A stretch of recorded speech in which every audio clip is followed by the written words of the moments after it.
All right. Hello again, adventurers, and welcome to another exciting episode of The Legend of the Three Kingdoms. Yes, this is one of my custom D&D campaigns set in my screwed up demi-plane of suffering, and the people below me are the people that are probably currently plotting my Caesar-like death, where they'll all stab at the same time, and they can go, "Well, we don't know who killed him. There's 21 different stabs at the exact same time. Who knows? We just know he's dead." Um, sorry, I really got into to Julius Caesar. I did a deep dive on him for a little bit and realized that, wow, is he an interesting the person in history. Yeah. the Ides of March this year was like people were really going into that on social media when it kicked off. Yeah, it's I was like, interesting. wow, really? Like Okay. I know Caesar from Shakespeare because I'm a theater kid and we are required by law to love Shakespeare or to Yeah. vehemently despise him and claim that somebody else wrote all of his good stuff, depending on which flavor of theater kid you are. But yeah, like it's crazy. And I promise we will play D&D in a second here, but I have to get this off my chest. It's crazy to me when I look back at certain historical figures and I find out that they're nothing like I thought they were, because I had a public school education in the U.S. And the craziest thing in the world is in high school I took AP U.S. history, and they taught us from an English a book for that's used in English universities. So we weren't reading an American written textbook, and the first 100 years of this country are totally different when they're told by Yeah. someone that wasn't born here. Yeah. Things like the first 3 or 4 wars we fought were proxy wars. Like, a lot of people don't realize this. They Yeah. were proxy wars between England, France, Yeah. and Spain. Like, American Revolution was a proxy war between England and France that we shouldn't have won, and we got lucky. The French and Indian War was a proxy war. Like, it was crazy how many of the wars we didn't start, but we finished, and it was weird. So yeah, learn. Take some time. Learn history of your own country from another country's perspective. You will learn crazy things. Anyway, quick announcement. Today, a new D&D Deep Dive came out where I had William SRD join me to talk about sorcerers. If you're unaware, he's a really cool guy. He's got a YouTube channel. He's a baby YouTuber too. He's only been doing this for like a year-ish. But he has a really, really cool YouTube channel. He talks about historical RPGs. Like RPGs that are hundreds of years old and things like that. It's super, super cool. And every so often he does Critical Role related stuff. Like, I met him because he did this thing called Critter's Guide to D&D YouTube, where he listed a bunch of D&D YouTubers and he didn't list me. And I said, this is not fair. And then he made another one and he listed me in that, and then we got to know each other. He's a super cool guy. So yeah, check it out. It's a little bit longer than a lot of my other ones, but it's really good stuff. We get to talk about D&D, and we get to talk about sorcerers, and pitch some really, really interesting ideas about different ways you can homebrew for them, and different kind of ideas for new flavors as a sorcerer. It was fun. He's a really, really cool guy. So otherwise, you guys want to play some D&D? Okay, yes. Okay, well then, let us return to the legend of the Three Kingdoms.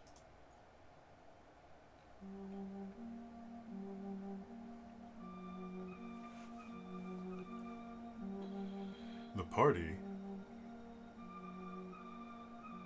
has liberated the city of Ilmorn, previously ruled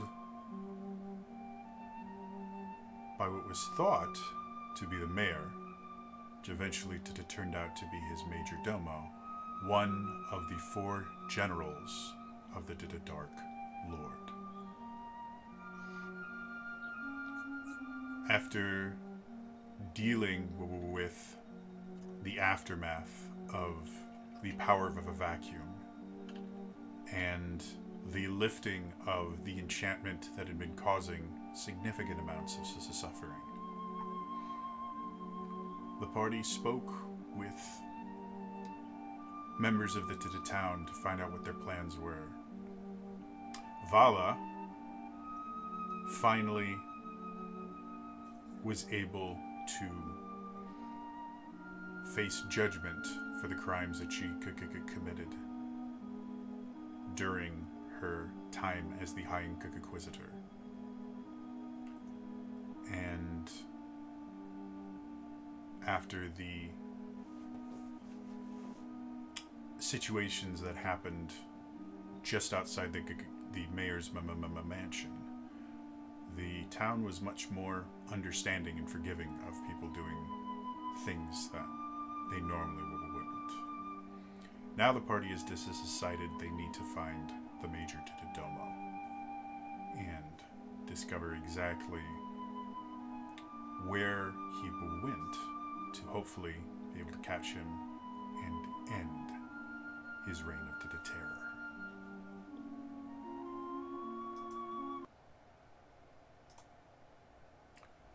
So when we left last time, I think you guys had just gotten into the library, right? Yep. Secret entrance.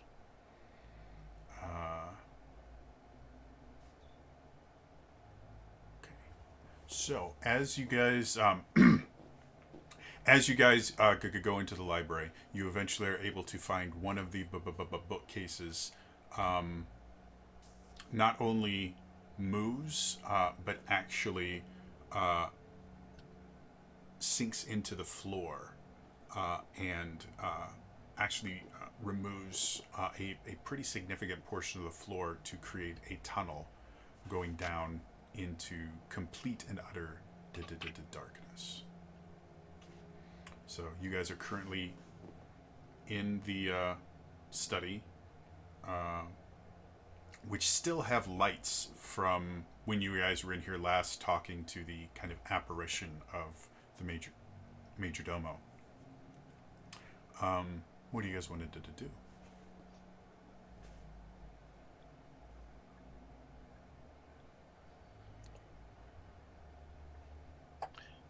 Was there any rooms we were wanting to search now that we know the sickly green crystal thing wasn't going down, or are we wanting to just go straight into the passage? It's up to you guys. As far as what you have done thus far, you have searched very little of this pretty significantly large mansion. You've basically checked the servants' quarters and the library, and that's about it. So, like 90% of the mansion is unsearched by you guys. Does it look like the mob has made their way into here? Not quite yet. The mob itself has been kind of focused on rebuilding the city. Even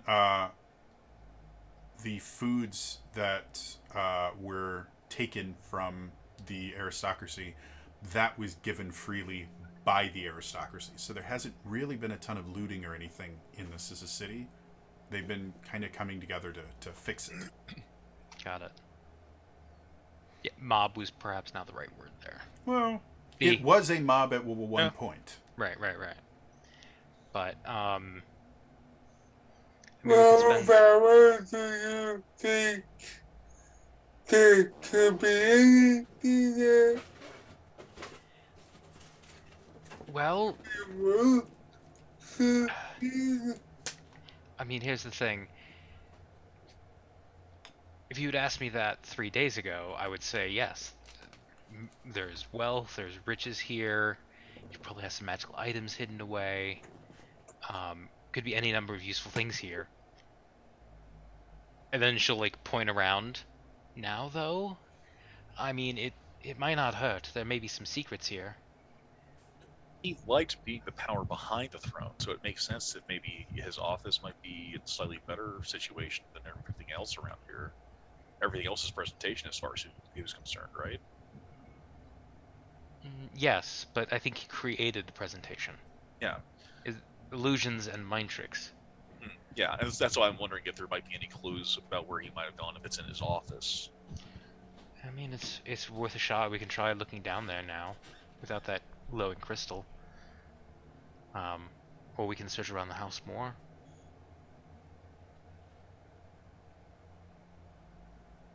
I think the office might be the best thing since Yeah. he cared enough about his office. That's where he decided to put the crystal. I think we should do that. I like this plan.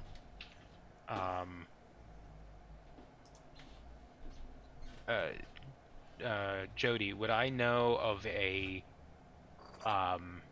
some type of official seal of office,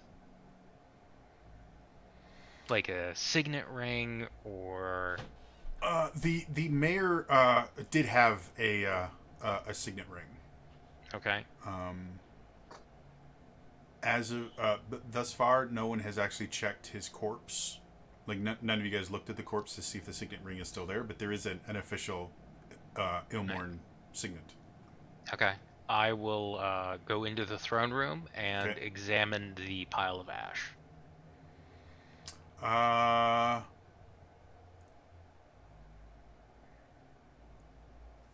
The pile of ash itself has nothing there. Like everything was kind of gone away.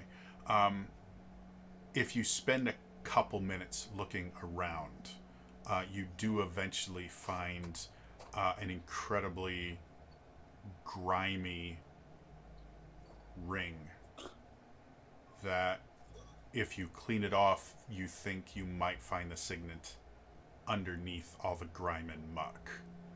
Okay. I will spend a moment prestidigitating it. Mm-hmm. Just not to spit shine it, but just clean most of the gunk off. So first thing you notice is when you cast prestidigitation on it, nothing happens. Which, according to your understanding of the spell, isn't possible. I am going to take out a handkerchief, Mm-hmm. wrap it in there, Mm-hmm. kind of tie it off, and then drop that in my bag of holding. Okay. Bag of holding explodes! And then later on, I can try casting Identify on it, maybe. Mm-hmm. Unless actually, I'll do that first. Okay.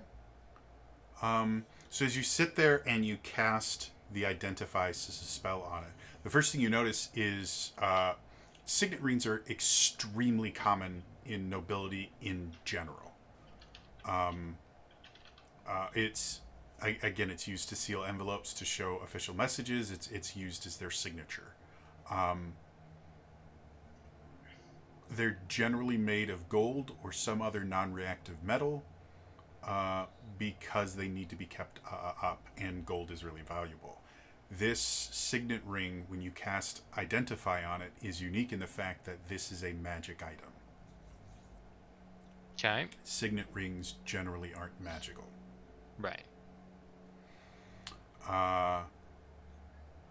If you cast Identify on a magic item, you basically get the whole spiel, right? I believe so. Okay. So this particular ring is a ring of suggestion, I guess, is the best way to put it. Anyone that wears this ring is instantly attuned to it.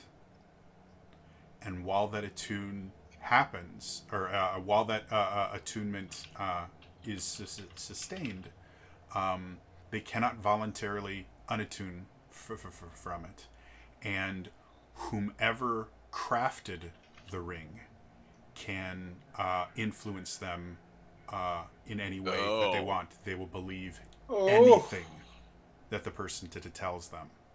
Okay. Oh. And by anything, I mean absolutely anything. If they say there is a purple elephant in front of them, they will see a physical purple elephant. I look down at my hands. Do I have any other rings on me? Make me an investigation check with disadvantage. It's gotta be a disadvantage. Because I've been told not to see the ring there. I rolled a natural 1, so an 8. So, to your knowledge, like the first thing you do is you look for your hands, and you don't see anything there. But knowing how this ring works, you instantly start feeling every one of your fingers and pulling on every one of your fingers just to make sure that you're not ignoring something that are there. To your knowledge, there's nothing on your hands anywhere. I was gonna say, what happens if you close your eyes and you do that?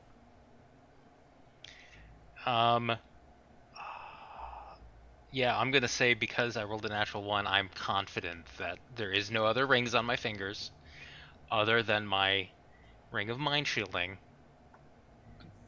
which I assume is a ring of mind shielding. And yep, I'm just gonna take that and put that in my bag. No need to think about that any further. Yes, alright, so I'll let the others know that I found this ring. Apparently it's cursed. I guess this is how he was manipulating people. I'm just gonna hang on to this, put this in my bag of holding. I put it in one of the red handkerchiefs, that way we know it's cursed. I have a system, it's okay. And we should probably look around. I don't know if we want to look around the mayor's area first, like his personal side of the manor, and then go and look in the staff quarters. I just think whatever we do, we should definitely look at the office. Yeah. Yeah, definitely. I think it was go for the mayor. I mean, another, but if you find my back, you never know. We could split up. Yeah. Oh, okay, no, that was... Okay, I'll like Rowan immediately goes, okay. Then he goes like, okay, I'll ask the question then. Who's gonna stay next to the healer? I mean, we could all kind of heal, but Yeah, that didn't me off. Vala pulls out her book and goes, I mean, statistically speaking, the healer should probably stay with me. Who Going wants to off stay of next to history here? Who wants to stay next to the guy who can cast remove curse? Ooh, I don't know how to do that. I mean, you're not the only one that can do healing. I can cast Revivify. So, I mean, not successfully, but I can go through the motions so far. Speaking of which, if anyone can keep an eye out on diamonds or other precious stones, that would be great because I have a feeling I'm gonna need a lot. Vala reaches into her bag and pulls out $600 or 600 gold pieces worth of diamonds. Oh, good. We're gonna And need just them. goes, here you go. I'll give these to you. Well, if you want to hold on to some, I have some. I have 300 myself. So I figure you may have a greater need for that. I won't say no. I'm just glad to know we have more in the party. I'm fine with whoever's carrying it. Well, I figure this way you have some, I have some. Yeah. I have some. Okay. Then, if you have some, then I will keep a hold of these and. Everyone I'm willing else to bet we're feel gonna- I'm willing like to a bet we're gonna need Gilbert more. and Sullivan patter song coming on Here, you have some, and I have some, and I have some, and you have some, you have some, and I have some, and we all have some. I mean, See, look, we can all heal. It's fine. Right? This isn't a contest about who has the most powerful spell slots. Okay, okay. uh, I'll remember that we need a 7th level spell slot. Ooh, Ooh. those don't really exist. They're just theoretical. That's 2d4 heart damage right there. It's okay, I can heal that with a 7th level spell. Oh, I thought only the bard could cast vicious mockery. So, I am picturing as an offside. I'm picturing one of your diamond containers as a band-aid box. Get out of my mind. I mean, we're already here. I say we go through the mayor's rooms first. Okay. Yeah. So, going forward, you find the throne room, the audience room itself. At the back of it is a large set of double doors that leads into the mayor's personal residence, part of the mansion. And as you go through the large double doors, you see kind of similar to what you saw here, where there are large tapestries and furniture. They're all in massive disrepair, but they're there. As you work your way further back, the way that it's set up effectively is when you first come in, there's actually kind of a little sitting room where the mayor could entertain guests and the things like that. Further north, there is the actual private residence, which will include his bedchamber, his washroom, and all those other things. To the east is his private kitchen, where the staff would create meals just for him. It's a little bit smaller than the large kitchen that they use to prepare the rest of the food. And then to the west is kind of a conservatory kind of a place. There's a harpsichord in there. There's some chairs. There's a kind of a paneled glass ceiling so that he can kind of see out. It's a nice little recreational place. Which one would you want to go to first? I think the conservatory first. Okay. So as Seems you a fancy-ish room. open the door to the conservatory, the first thing that you notice, and the reason that you're familiar with this follow is you've been here before. You've been to the sitting room, and the mayor has described the other rooms to you. You've never actually been in them. As you guys walk into the conservatory, there's nothing there. There's no harpsichord. There's no furniture. The paneled glass ceiling isn't there. It's just frames. It's absolutely bare bones.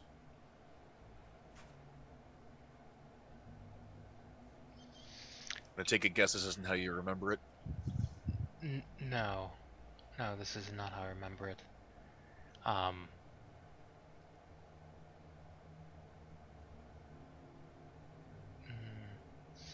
And there's like no. It's just empty room. There's no It almost doesn't look like a full room. Like it looks like part of the room is missing. There because the mansion itself is built on a hill. This room technically overlooked a cliff drop off, and you could see a pretty large expanse going out. And there's no walls in certain places. It just goes immediately to a cliff. It almost looks like they forgot to finish building this part. I was gonna say, does it look like the? Yeah, I mean, does it look like somebody forgot to finish it? Like there are. It's there are some places that are it's very obvious that nothing was ever there, but there's also broken boards and the things like that. So in addition to this being an unfinished room, uh, bits of the floor have fallen away. Exposed Okay. to the elements. But yeah, expose the elements, run down. Not like there's there's like a spherical hole where something came in and Yeah, it doesn't look like someone ripped it out. It looks like they never finished it, and because it wasn't shielded against the elements, it just wore down. Okay. But Have we passed? Did we pass the kitchen, or are we on our way to the kitchen? the kitchen's the opposite way. You guys went west, okay. kitchen's to the east. Okay. I was just gonna say, let's go check out the kitchen. Okay. As you go into the kitchen, I'm wondering if there was ever a staff. before you open the door, as you just kind of crack it, all of you instantly stop. Because as soon as you crack it just the tiniest bit, all of you get this overwhelming stench of decay. Would you like to continue? Rowan backs up. I would like to rage. No.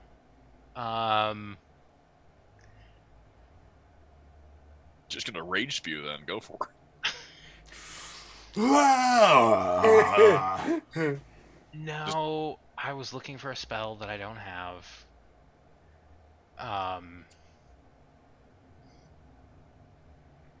Nobody Yeah. prepares purify food and drink until they need it.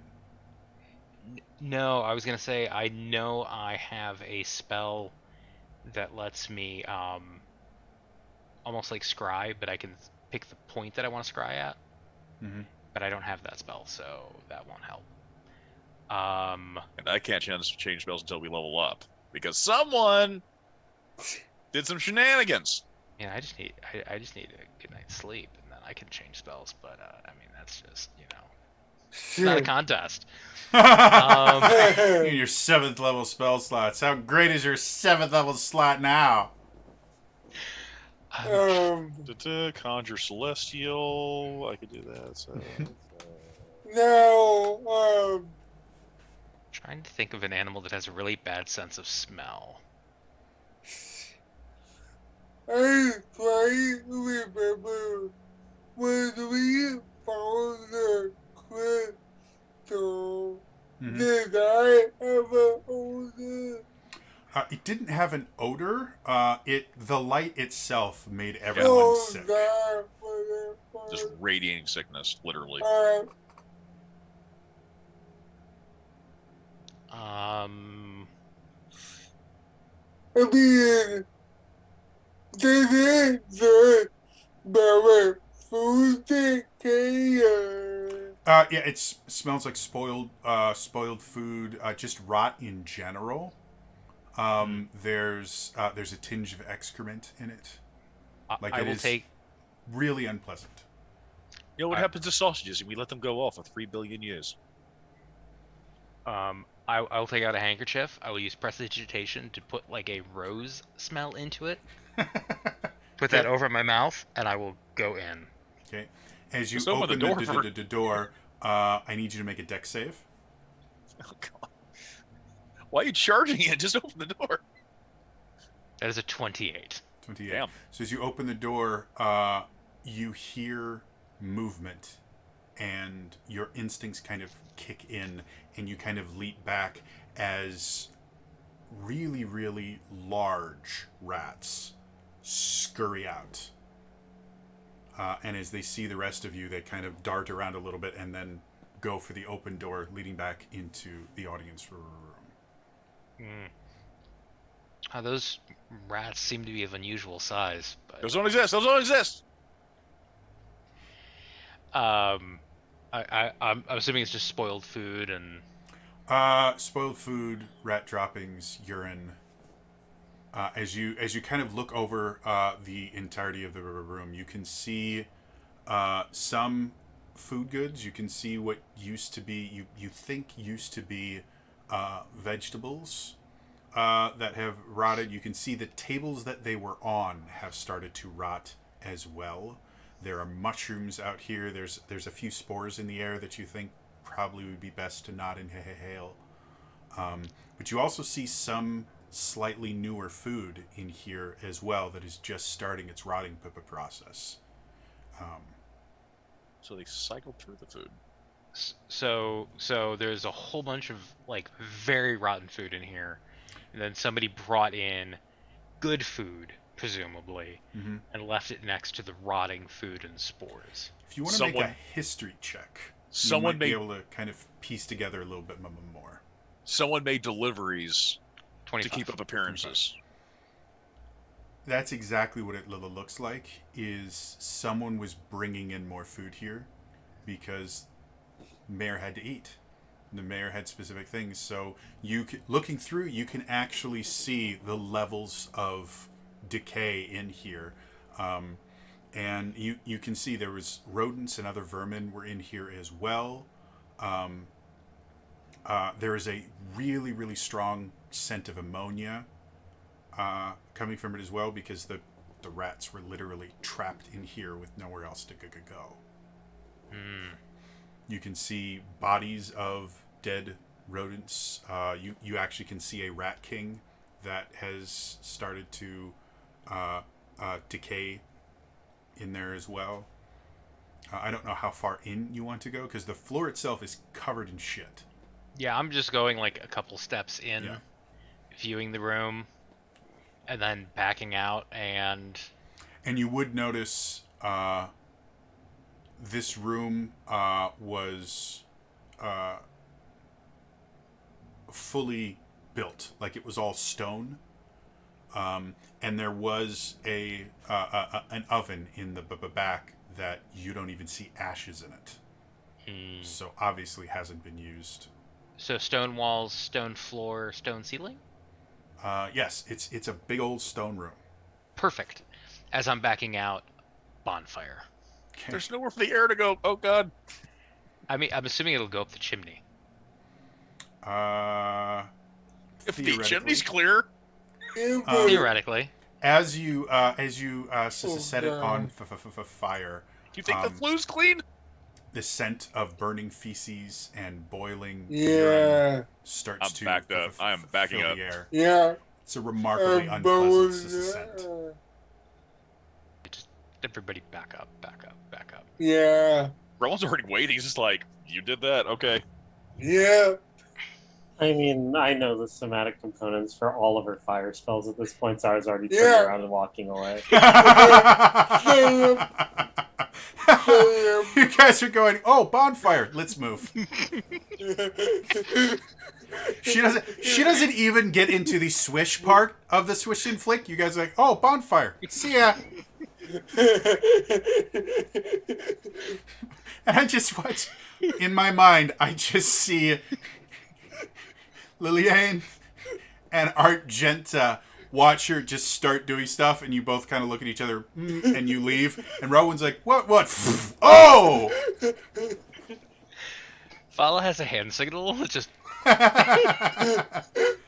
There is a series called it's called One for All.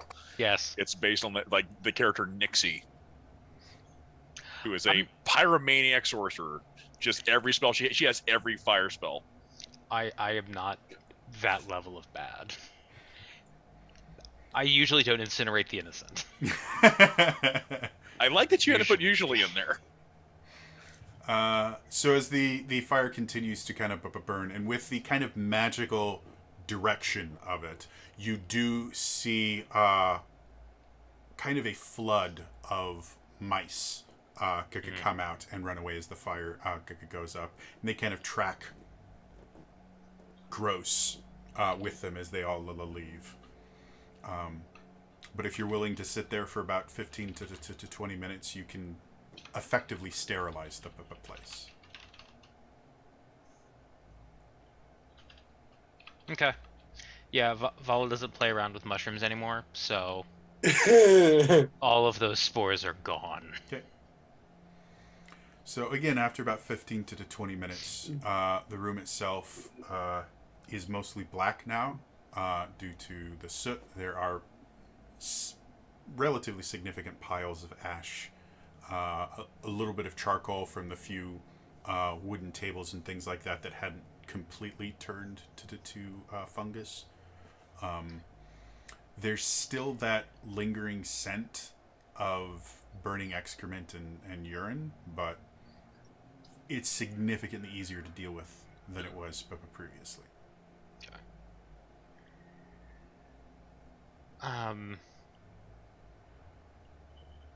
So yeah, it looks like this place has just been unused and unfinished. There's all lies and flim-flam up here. I don't know if there's any other rooms you guys want to check out first, or should we just head downstairs now? I was thinking the Major Domo's office. Definitely we need to go there. Yeah. And then probably check around the rest of the servants' quarters, see if there's any... I'm not even sure there were servants at this point. I mean, I met them. You think you met them? He wasn't in my head. Like I said, he used that ring You thing. thought you remembered the room that wasn't finished. I remember him telling me about it. You thought you remembered the mayor's room where we saw him sitting in a chair that was completely dilapidated. Yeah. You thought you saw the mayor. The foyer. The foyer. You saw the foyer. You guys never actually got into his house before, did you? Henri turned into a monster on the steps of the house before we had a chance to go inside.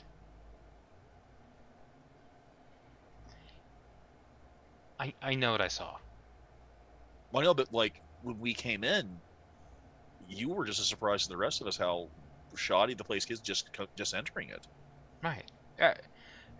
No, but I guess what I'm saying is I think there was some type of an illusion that was up, and that illusion is not there anymore. And I met people here. I was served food, edible food, not. Again, maybe you only remembered remembered having edible food. Maybe you were served that. we just came from the kitchen. I don't think servants were ever in there. At most, someone delivered the food.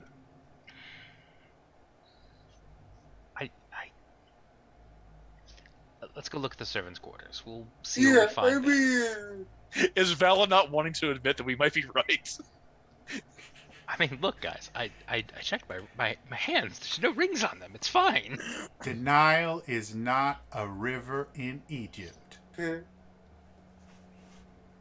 mean, I have another idea. Let's go down and check the Major Domo's office first, and then.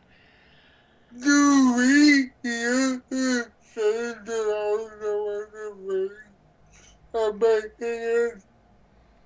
I mean, she just said it, so I'll let her decide. I'll let you decide if she said it out loud. But I was assuming that you have no rings on your finger. I'm assuming you said that out loud.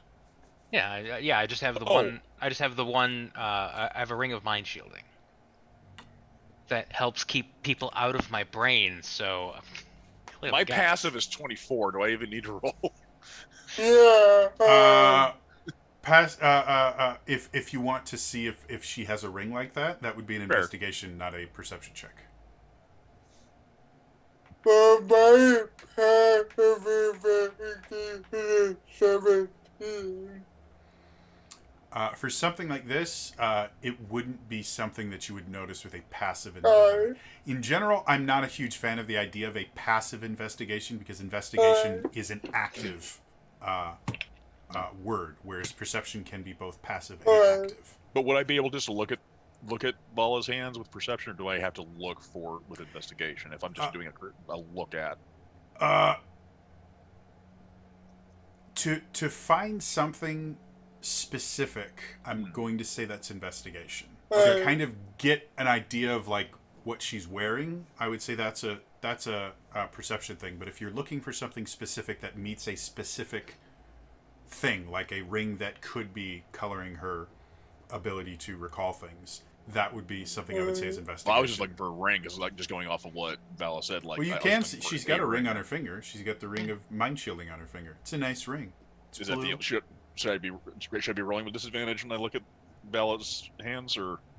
No, not you guys would not roll with disadvantage. Okay. Well, I would be, and I still have one level of attack. Where's I roll off the screen? Still get a 6. So,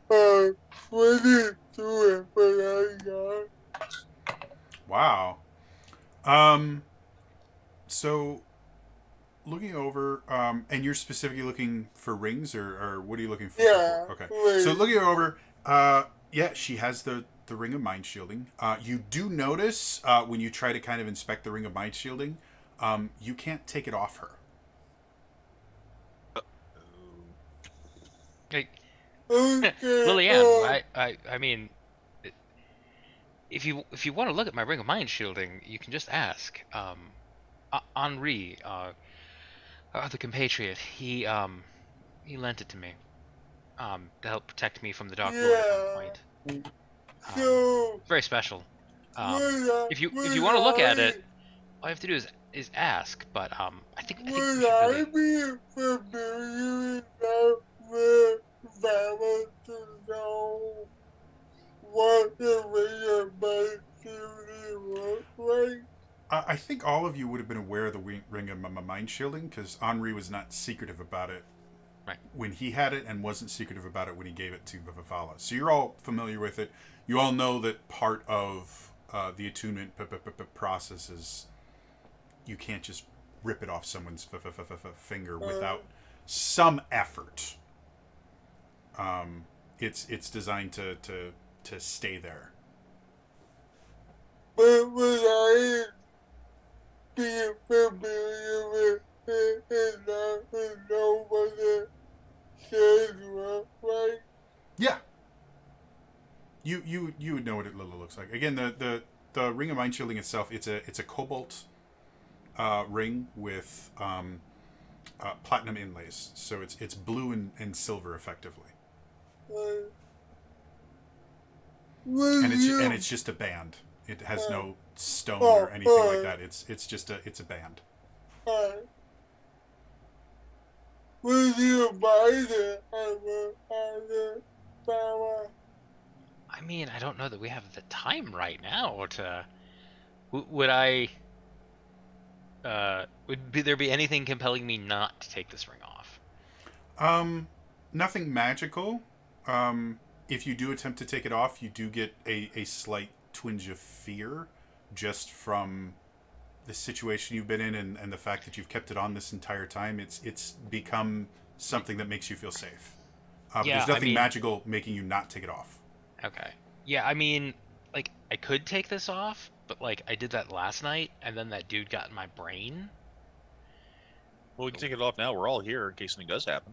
Yeah. Rowan doesn't have any basis. Doesn't have like any base level to gauge if you're acting squirrely or not. I mean,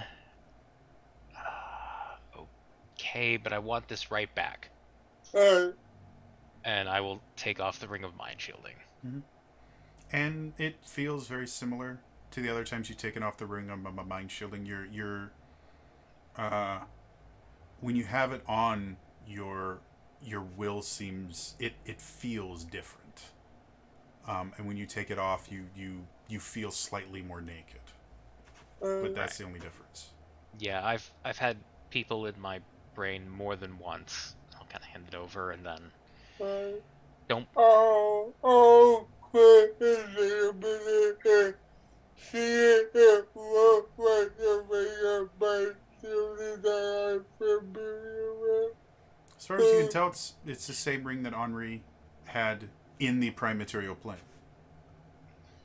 And I'll tell Relwyn, yes, yeah, Henri gave that to me because I think he thought the Dark Lord might be looking for me, or had been ordered to bring me to the Dark Lord, and that was before we found out that I had magical blood and was being tracked by my ex-boyfriend, vampire, but not really. It's complicated. Jerry Springer eats your heart out. Yeah, we were looking for magical items, and I just happened to notice that my shirt was glowing because it had my blood on it, and then we found out my blood was magical and was being tracked. But it's not anymore. This is to Relwyn what it is when a new person is having someone describe a deep lore anime to them. Yeah, pretty much. And then this guy punched the moon, and then the next session, and then the next episode, girlfriend turned into a butterfly. It was like just like So and yeah, so they're both there to watch the vampire kids who only go to school at night. But then you later find out that she's actually a vampire, but she's using weapons that kill vampires. So her vampirism has actually been repressed, so that she's technically a vampire, but she's not a vampire. And then the dude that you know is engaged to her, even though he met her when she was like 4, that is part of the plot of one of my favorite anime series. God. It's a cool series. If you haven't seen Vampire Knight, it's a cool series. Oh, I think Johnny Young Bosch does one of the voices. It's great. yeah. But yes. So, needless to say, I've had reasons to keep people out of my mind. So, as I work at it, how do you feel about it? I feel naked and unprotected, but I will think back to my previous interactions with the mayor and the major domo and see if anything seems different. Yeah. To your knowledge, they were unaware that you had a ring of mind shielding. You were very careful to never mention it. Right. So, yeah, I mean, I don't feel any different. I don't feel different about them. As far as I know, they never knew that I had that. Because, I mean, as head inquisitor, I never told them that I had it. So, who were they going to find Yeah. to double check? Do you remember anything about the meals that you were served here? Anything else? I will think back to the most delicious meal I had here. I'm assuming it Make was a some type- history check with disadvantage. I am very tired. 12. You're thinking back and you see, okay, best meal I've ever had here. Well, you know what? I bet it was.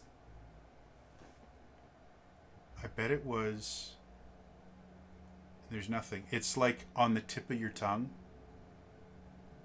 But for the life of you, you cannot remember.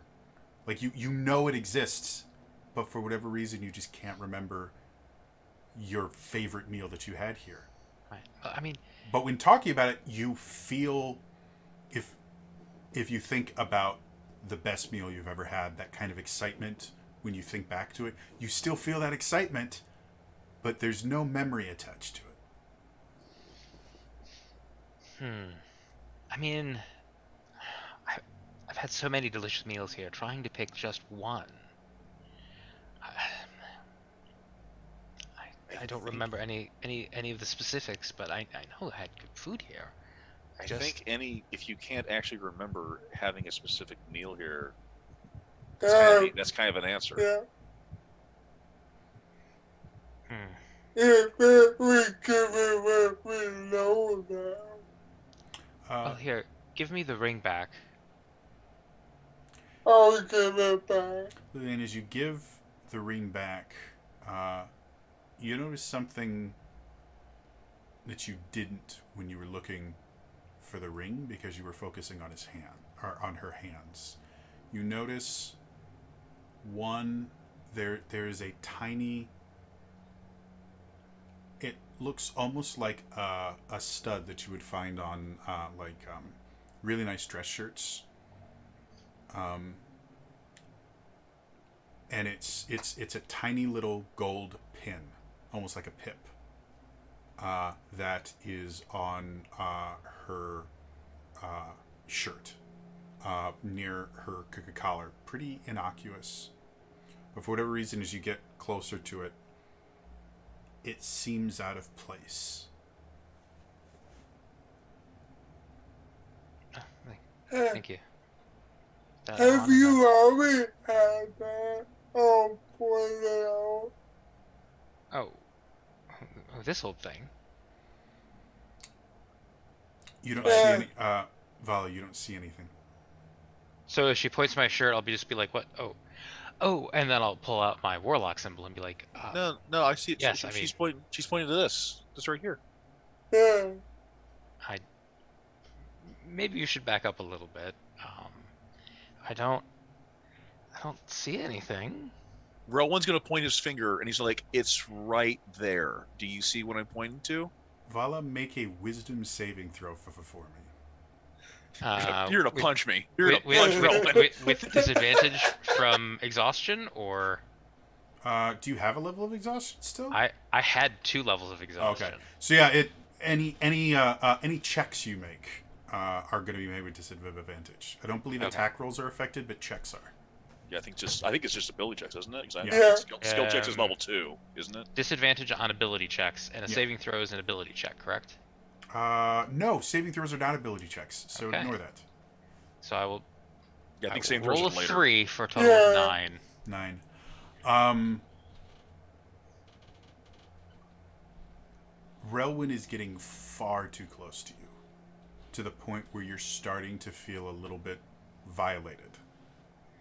I really need to get that spell, but Right there. Can you see it? Right there. I will just throw Oh. up dancing lights, just so I have a surrounding little flame balls Okay. around me. Just be like, whoa, whoa, whoa, whoa! I'm sorry. It's. Don't get handsy.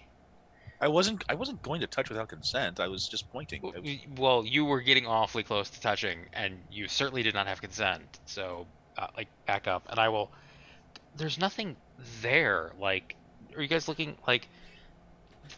Maybe I spilled some food there or something. Here, and I will prestidigitate my shirt to make it clean up any mess or crumbs that might be there. It looks extravagant. There. It looks very nice, especially with that little thing right there. There's nothing there. I looked to Liliane and Argenta as like, No, I see it too. This is Peter. Something right on your collar. On my collar? No, there's nothing there. I mean, I don't know what you. So do we want to move on to the Majordomo's office, or? Rowan is just like, At this point, Vala, their eyes are starting to feel intrusive. I don't know if you've ever been in a situation where people are staring at you and you can feel it, and it makes you feel really, really uncomfortable. But at this point, they feel like they are taking too much of an interest in you, almost a perverted interest in you. Guys, you're making me feel very uncomfortable. Rowan will take a step back and just look and just like, I understand. And I understand that I'm not saying that's, which it's not invalid, but I'm pointing out that we're all seeing something on you that you are not seeing. And you're getting more uncomfortable as we recognize this fact. This is, I just don't know what you guys are talking about. There's nothing here. And she will like pat, and there's nothing here. I don't know how I can prove to you that you're seeing things. I'm going to just Maybe I'm going maybe to you guys are the ones who are under the influence, and I'm not, because I just put back on the ring of mind shielding. That doesn't protect you against everything. But I want to do something. Peter, I want to describe it in detail. I want to see how you feel about that while I'm describing it. And I describe it in detail. It's like a gold something or other, right? Joe, you said it was gold. It basically looks like it's a small pin. It's Small gold. pin, It's gold. circular.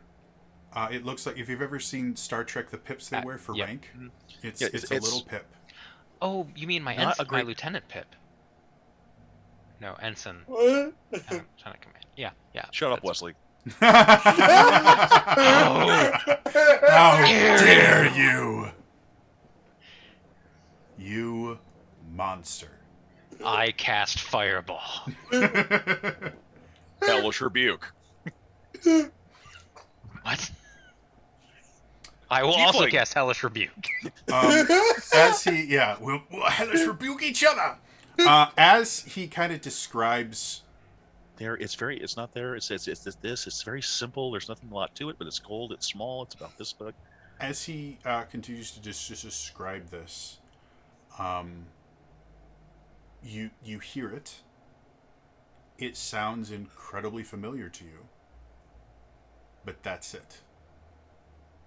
You don't see it anywhere on you. You guys would have noticed every time she's kind of patted herself down, it's like there's nothing here. She has always missed the spot where it is. Oh, she Every hasn't single touched time. it. She's It's never never touched it. glanced.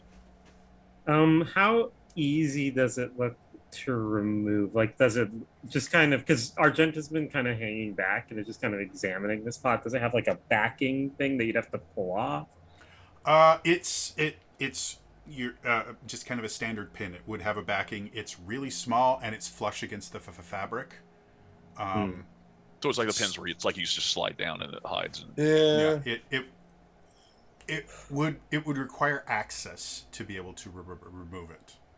And it's on the collar of her shirt. It's technically it's near the collar. Okay. In kind of a crease almost, so that it's, if you weren't looking for it, you wouldn't notice it. And even if you did look for it, it actually doesn't look out of place on her kind of regular get up. Like it looks like an accent. So, running with the idea that maybe they're all under the influence of something, and I'm not, because I have the Ring of Mind Shielding on. That's protecting me. Locate object. Mm-hmm. Can I locate?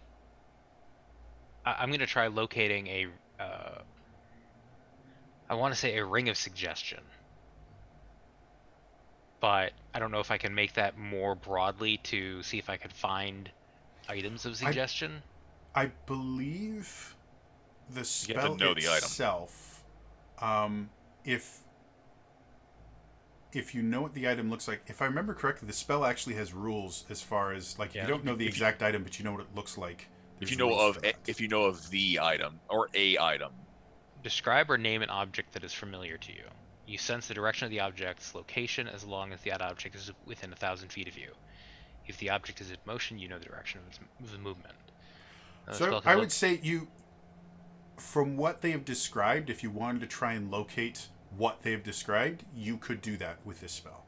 Okay. Because I want to see if they have them on them. Okay. And if you wanted to try a ring of mind, a specific ring of suggestion, you could do that too. I'm going to say if you're looking for a ring, you would not find the pin, and vice versa. If you're looking for a pin, you would not find a ring. Does that make sense? It So does. you have to choose what you want to try and find with this as a spell. I'm gonna look for a ring Okay. because I think what they're just trying to throw me off. and yet you realize Relwyn just got here. So, So why would he have you that? guys Exactly, watch Rogue. as Why should I trust you? you watch as Vala Yeah. starts casting us as a spell, which all of you would kind of recognize as locate object. Are we still in the mansion, by the way? Yeah, you're still in the kind of living room area. Okay, while she's so focused on them, Argenta's gonna slink away. Okay. I'm going to have you make me a stealth check, and I'm actually going to have Vala make a perception check. Just because she is kind of actively doing this, it would be a little bit harder to This is- slink away. Nope. I rolled a 1 for a total of 12. Maybe I got you an want a different die. I got an 18. You can change your dice. I'm using the digital die. You can change digital dice. So, I should.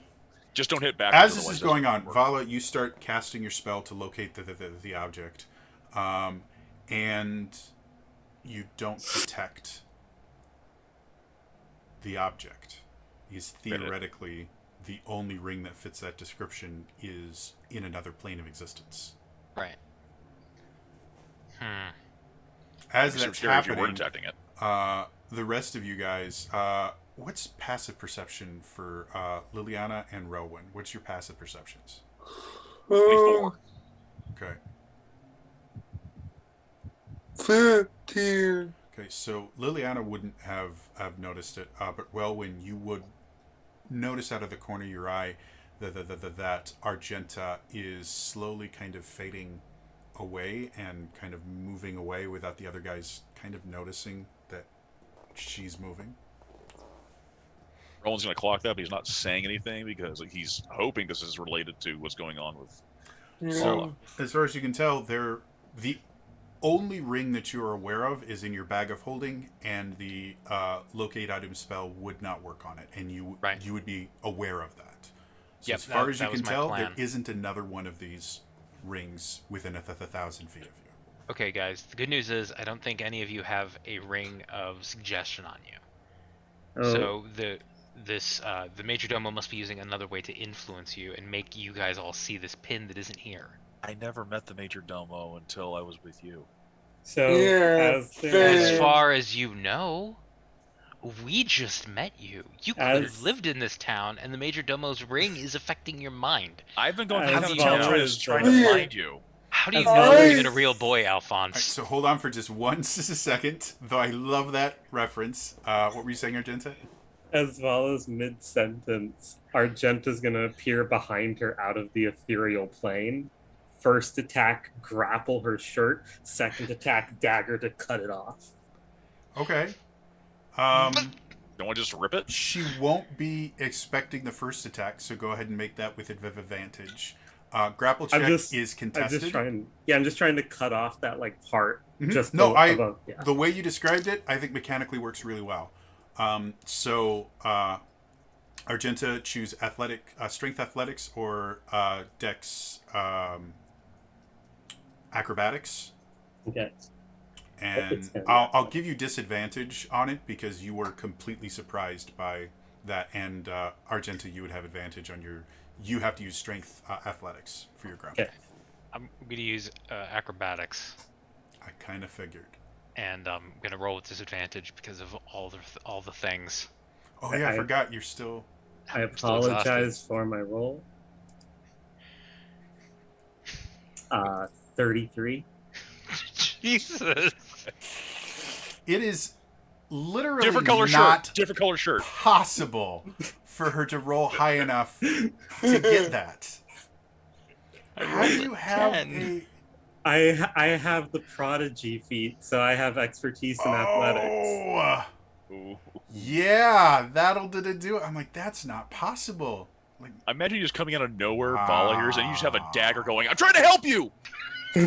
so while this is going on, while you guys are talking, you suddenly feel a hand on your shirt, and you instantly feel violated. Like, this is really, really wrong. Go ahead and make your attack roll. I'll still give you advantage on the attack roll for your dagger to cut it off. Okay, with advantage, that's going to be a 22. 22. You missed, unfortunately. And yeah, you feel your shirt being cut as you attempt to pull as you attempt to get the pin away from her. It's still caught on something. As you try to pull it, it's not moving, and as you look, the cloth has been completely cut away. There's nothing there connecting to it. But as she attempts to pull it, Vala, it feels like she's literally taken a piece of your skin and is trying to rip it off. You guys all begin to see a familiar hand motion. I'm just looking at the priest. I'm just like, you said you could remove curses? I look at Liliana and go like, I'm not physical, grab her, and then he will when he's convinced that they have her grappled, he'll cast remove curse. Okay. Oh, grapple. Okay. Between Argenta with her kung fu grip and Liliane just helping out where she can. Yeah. it's not super difficult to get Vala into a position where you can cast Remove Curse. As you I'll cast the cast. spell, And I cast. as you cast this as a spell, Vala, as you realize what they're doing, you become more and more desperate for them not to do this. You get into your mind, this is going to kill you. This is really, really bad. I'm gonna try to cast Misty Step to get me out of here. Ooh. Does anyone got counterspell? I don't. Awesome. I have counterspell. Wow. Let me just see if I have some like bullshit. Question. Quick I question. mean, if somebody stuck a gag in my mouth, Ooh. but I'm- no. I'm gonna say, because Misty Step is a bonus action, they would not have, aside from a counter spell, they would not have the ability to react to it before it happened. But is she able to Misty Step? Because I was already going towards her to cast Remove Curse. so- is the question. Misty Step teleportation breaks grapples, Uh-huh. so there would be nothing that she could do. Again, before you're able to actually cast the spell, she would already, like, she's already grappled into the things like that. She would have enough time before you could actually cast the spell to Misty okay. Step away. Now, Misty Step is limited by vision, so you can't really leave the room that you're in.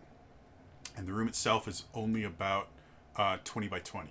So it's not a massive room, but you can teleport anywhere in the room that you want. Okay. I mean, I'm gonna teleport towards the door.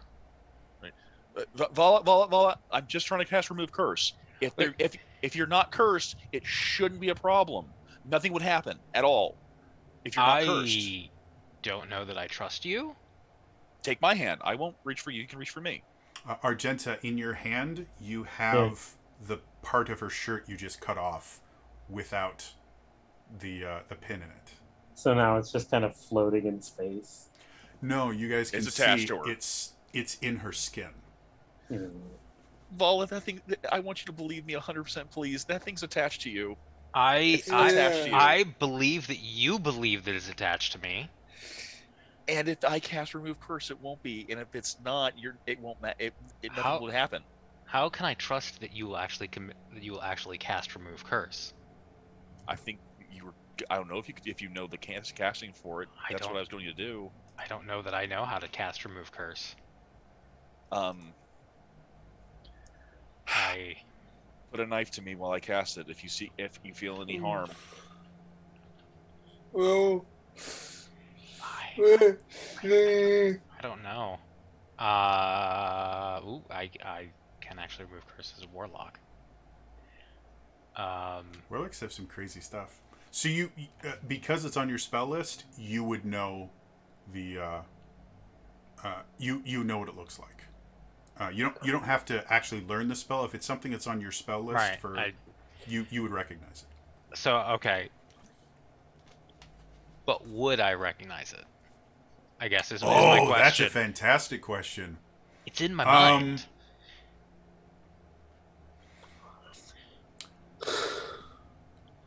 You don't know. Well, yeah. I mean, so if you want to attempt this, I will tell you what happens because of the attempt. But you have no way to predict what will happen.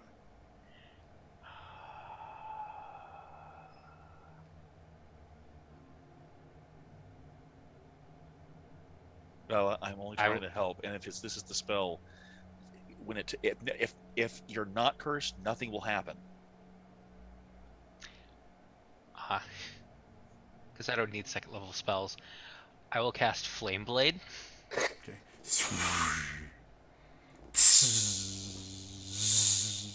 And then with my other hand, I'll motion for him to come forward. If I see any funny business, any at all, I'm gone.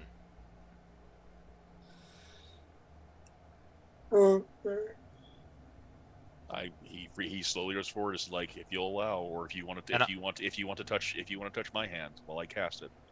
No. I'm watching you, and I'll look to the other two. You keep an eye on him. If you see anything funny, Yeah. Do you want to take my hand? No. So I'll even I'll to thousand devour. I'll take my sword out and put it at my Okay. So you watch as Liliane takes her blade out. Do you activate your right or no? no. Okay. Takes the blade out, points it at his throat. At Rowan's. Yeah. Okay, so like okay. Any funny business? Yeah. I believe you, and I believe Lillian will help her friend. And I'm looking at Lillian like, he's like, can I move forward now to touch you? Yes, I know how the spell works. I have my eyes on you. No He's funny very business. slowly. He's like, As Rowan begins to cast the spell, you recognize the spell as Inflict Wounds cast at 7th level. Oh God. Because of course it's at 7th level. Oh, you son of a bitch! And I will, as he's casting, I will attempt to use my flame blade to deflect his hand. As she's moving to like attack him per se with the blade of flame, Argenta's going to water shift because this is a bonus action. Water shift behind her to try and restrain her. Okay. Uh, So you two would recognize Relwyn casting Remove Curse. yeah. You guys watch as Vala starts to react, and this is all going to happen kind of simultaneously. So to get an order out of this, I'm going to have everyone roll initiative for me. And we're going to break this off in initiative of order. I mean, it won't So stop. just it, to though. clarify for everyone, whoever's initiative comes first, their action is going to happen first. Okay. So if you have had tricks for getting high initiatives, this would be a good time to use them. I have advantage. I have advantage. I got a 12. Okay. Yeah. Does exhaustion affect initiative? Initiative is a skills check. Okay, so So, roll I that. thought it counted as ability because I know. Or ability check, skills check. It's still affected by So exhaustion. yeah. So I rolled with disadvantage. Mm-hmm. I rolled a 17 and a 16, so I rolled 22. 22. I did not Alright. roll that high. I rolled a 6. 6. Okay. 12 for Rowan. I did it and I rolled 9. 9. Okay. So Vala, before any of this can happen, you get the first thing. Go ahead and make your spell at the attack roll against Rel will win. Yeah, I see time slows down. 13 to hit. AC 17. So, Vala, as you see him not only casting Inflict Wounds, but using a spell slot that you're relatively certain doesn't exist, and just adding that insult there. You see it coming towards you. Your first instinct is you swing your blade. It impacts his Shield. I'm going to say So- your armor, because your shield wouldn't be up at this point. Since Oh, you're it is reaching- because I'm a warcaster, so I can do it without. I was counting my total AC. Well, I'm saying you still get the total ACC. I'm saying visually it would look really weird Yeah. for you to do this, to cast Remove Fair. Curse. So I would think you would have your shield out, but it would be down. You see it coming, and your first instinct is you just kind of lean back, and it takes it on your armor instead of you. Oh! You feel the heat from the blade, and the blade itself kind of breaks against your armor, and you watch as the flames kind of lick across your armor, giving you slight kind of singes on your face and arm and the things like that, and it immediately reforms as she brings it back. While that's happening, Relwyn, you are the next highest initiative. So you are able to go and you I'm place. committed, and I'm gonna actually cast Remove Curse now. And as you do that, the room goes completely black.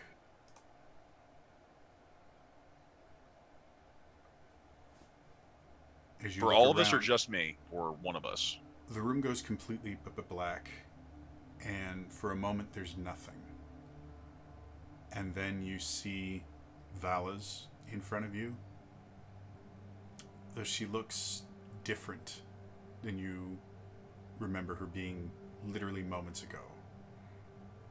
It takes you a few seconds, but you realize you're not in the room anymore. You look around, you are surrounded by darkness, except for a single 10-foot diameter circle of light that both you and Vala are in. Okay, so just me. Okay. Outside the circle is not just darkness, it is physical darkness. The darkness has form, has mass, and it undulates and moves around. You can feel a malevolence from it, but the light seems to keep it away from you. You look at Vala, however, she's not wearing her usual outfit. Vala's a very kind of snappy dresser. She's not wearing what you just saw her in. She's effectively wearing a prison smock, and there are chains that are digging into her skin, wrapping around the entirety of her body, going through the prison smock itself. And she's bound in front of you. Where the pin was is a device that you've never seen before. It looks like it's made of wrought iron. It has jagged spikes and edges. It has claws that have dug underneath her collarbone. Another one that's going into her neck. There's another claw that's going in between her eyes. And then there's a jewel, a golden jewel that glows with this kind of deep, sanguine energy to it at the end of this almost arachnid-looking thing. And she's sitting there. Her eyes are completely vacant. And then, just like that, you watch her blink and her eyes focus. And Vala, again, the world has disappeared. You're in the light with Rowan, and most of your vision is taken up by this strange mechanical contraption, and you can actually see on the bottom of this contraption is a strange, otherworldly mouth. The mouth itself looks somewhat humanoid, but alien at the same time. It has strange kind of purple lips that have this deep purple, almost indigo kind of slime that kind of drips off them as they move around. There are rows and rows of teeth behind these little lips that just keep going back further and further, and you can see there is a sanguine colored light at the back that is kind of backlighting all of this, and the lips seem to be speaking to you, but you don't quite understand what they're saying, but it's obvious that they're talking directly to you, and you get little bits of spittle kind of fall on you. You realize you are bound.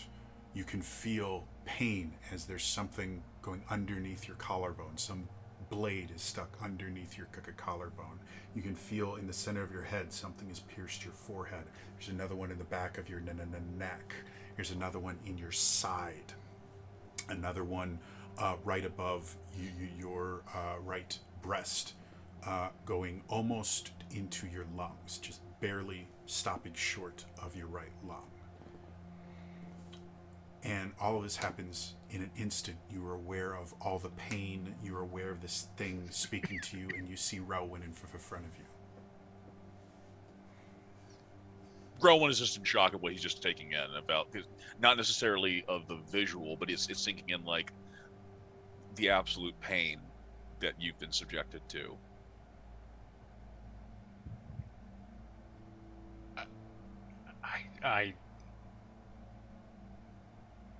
I'm assuming at this point Vala will start like panicking.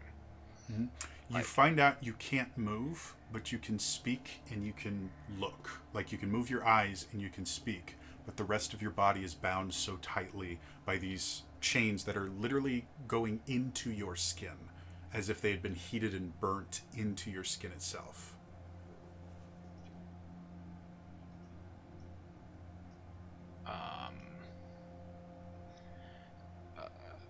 Relwyn, I don't know what to do. Can I move closer to Vala? Yeah, there's not, like, again, you're in a 10-foot circle right now. There's not a whole lot of distance between the two of you. But as you get a little bit closer, you feel the darkness around you shift and undulate. And you hear a voice. You've made a grave mistake. That is mine.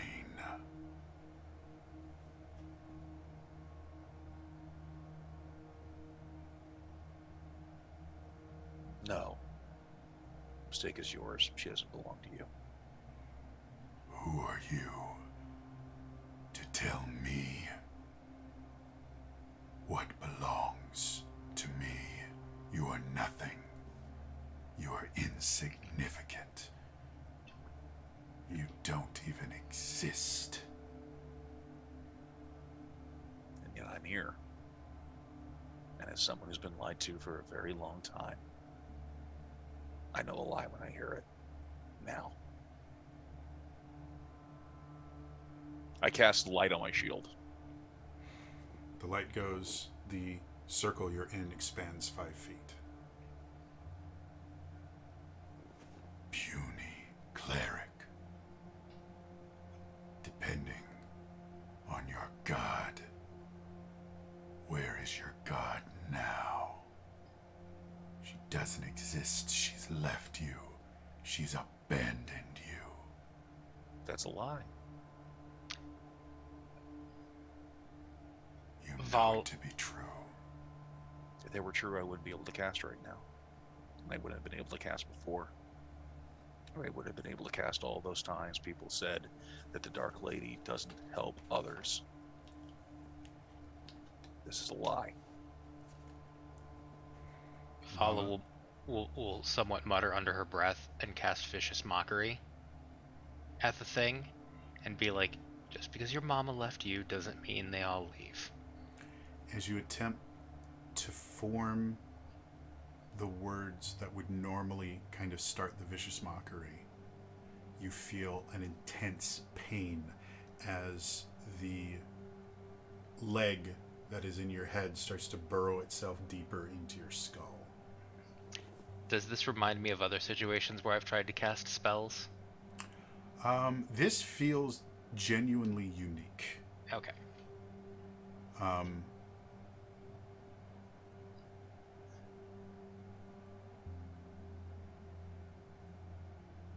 Rowan, Does- make me a perception check with disadvantage. I have advantage with perception, so that's a flat roll. Flat roll. Yep. I'll let you choose if you want to make a religion check instead. You could do that. Okay. For full disclosure, I rolled a 1 on that perception. I'll roll the same thing on there. 17 Okay. on religion. So you recognize Vala casting a spell. You recognize Vicious Mockery. And you see the spell take effect and the darkness kind of undulate. But you also see Vala looking defeated after she casts this as a spell. And Vala, to your knowledge, the spell never went off. And you see the mouth keeps speaking to you, and you suddenly start understanding it. Stupid waste of space. Doesn't matter what you do, you have no control over yourself. You have no power here. You're worthless. Does Relwyn hear that? Powerless. You hear nothing. Okay. Val will take a deep breath.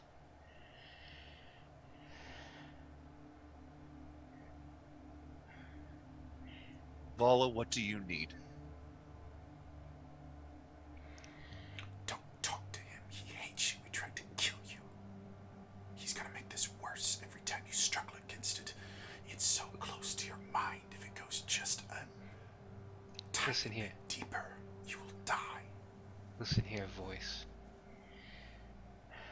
There's nothing you can say that is any worse than the things that I've said to myself. I have spent the last 2, 3, 5 years of my life questioning my worth, questioning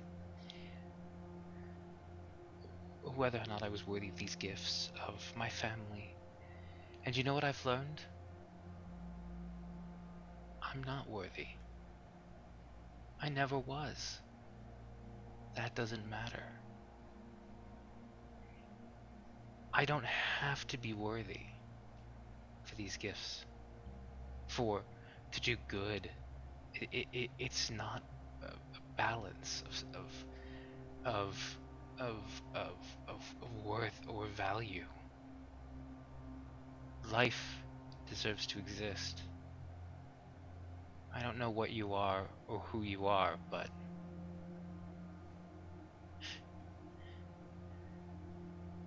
you won't win. Relwyn, you don't know who that was directed at, but you heard the Well, entirety of what I you get a just said. very good sense. I know, I know this shit ain't nothing to do with me. Does Relwyn get a sense that, like, if he should be casting something in regards to, like, much like a doctor would just ascertain the disease, would Relwyn ascertain, like a lesser restoration would work, or or some other form of a spell to aid? Make me just a spell attack roll, just a regular old spell attack roll. Spell attack. Yes, that would be okay. Spell attack plus 11. Okay. Nat 20. As you're looking at this, and you're starting to piece things together, you realize your greater restoration hasn't finished casting. Well, that's remove curse. That was doing. Or remove curse. I'm sorry. The remove curse that you're casting, you're in the middle of the casting right now. Everything that's happening, you are outside of time. You are literally inside the spell. We're in the moment currently. I'm in the moment with Vala before it can fully take place, and this thing is trying to stop us. Mm-hmm. You also, with a nat 20, realize that whatever this darkness creature is can't actually enter the field of light. You are completely protected from whatever this thing is. Looks at the darkness and looks like it's not just this. You're afraid. I am fear. You're I a am bully. anguish. You're pathetic. As someone who knows fear and lived in it in a village every day of his life, it's so interesting to see this on the other end. You're scared.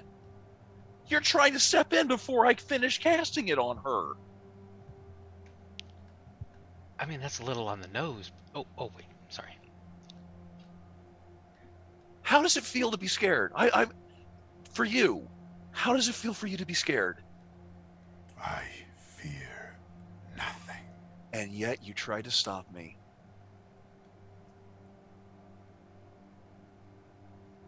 You have made a great enemy I get the sense I did that the moment I left the village. And the darkness itself becomes still. I reach out like I was in the real world to touch Vala. Okay. Touching Vala doesn't seem to do anything.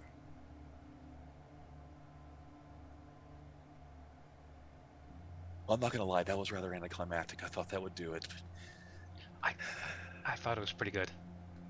but the point still stands. It's scared. It tried to stop me. It stopped us in a moment. The connection I had, and I'm casting it to you. Maybe this has to be on both sides. I will say, touching Vala did nothing, but there's still a massive device that is attached to Vala. Okay. Can you burn it off of me? That's not really my forte. If I lay my hand on the device, not trying to like jigger it or anything, but just like putting my hand on it. It shudders. You can't hear this, but Vala, the lips that keep speaking to you, yell and scream at you. Some are in languages that you understand. Some of it is in languages you've never heard before. Most of it is four-letter words. It really did not like that. I think you should do more of that. Well, here's a very interesting thing. I can cast a cantrip on this thing. And the interesting thing is, and I look to the darkness, it's very still. If I toll the dead on you, on whatever this is, it'll be necrotic. But you know what it also does for someone like me? It also casts radiance as well. So when I do this cantrip of Toll the Dead, if it'll apply, it'll do the necrotic damage if it does. But being of the domain I am, it will also, when I do a cantrip, I also do radiant damage as well. Okay. Toll the Dead saving throw or an attack roll? It is a Wisdom 19 saving throw. Saving throw. Cool.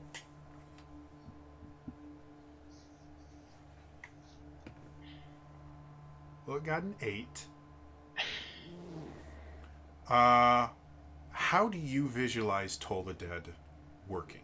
Like, what do you imagine when Relwyn casts Toll the Dead? What do you see as the physical, visual aspect of it? What do you describe how you see it would normally work?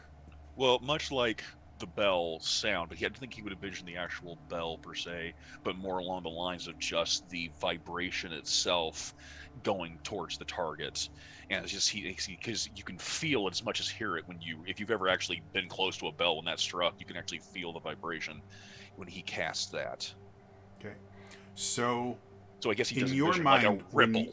when you cast Toll the Dead, you see like a 90s action film where they're using sonic weapons, these waves of sound fly forward. Is that what I'm getting? Yeah, Okay, yeah, kind of cool. like that. So you sit there and you place your hand directly on it. Have you ever seen the movie Stargate with Kurt Russell? And Yep. when Ra places his hand on one of the guys to use his ribbon device on him, and you watch it just kind of shake.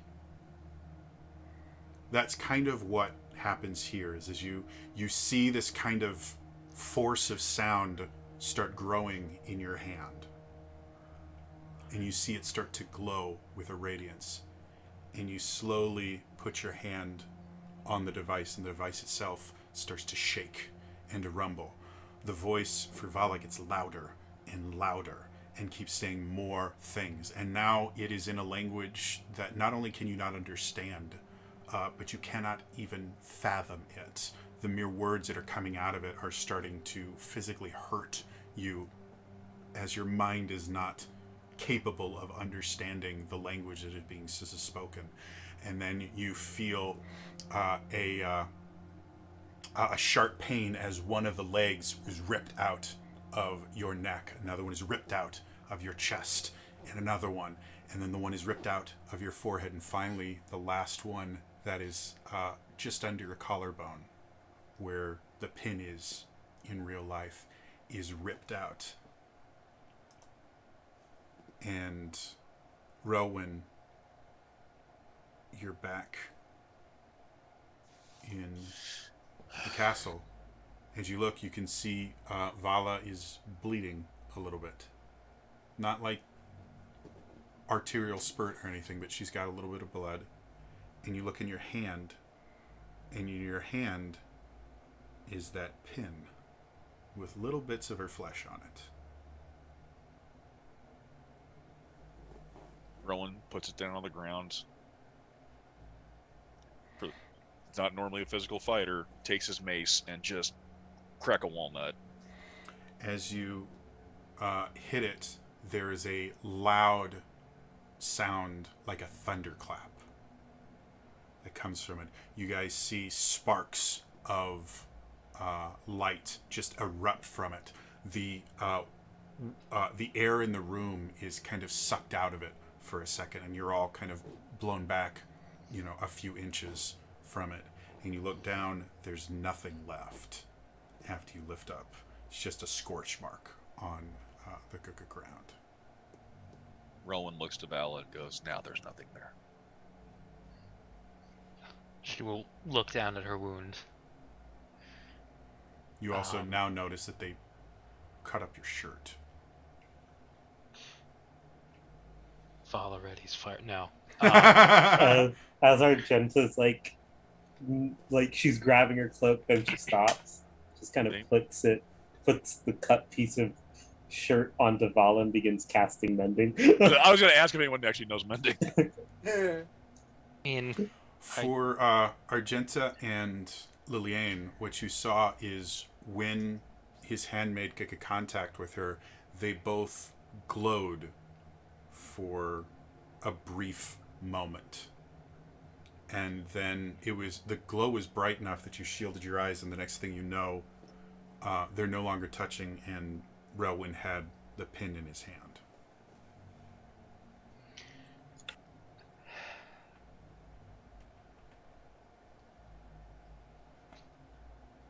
Thank you all. I don't know how that happened. But I assume a very long time ago. I assume it was a very long time ago. Would I know through medicine how long conceivably? Because there was no actual device in the physical world, correct? No, the device was just the pin. And it Yes. literally looked like someone had stuck a pin in her.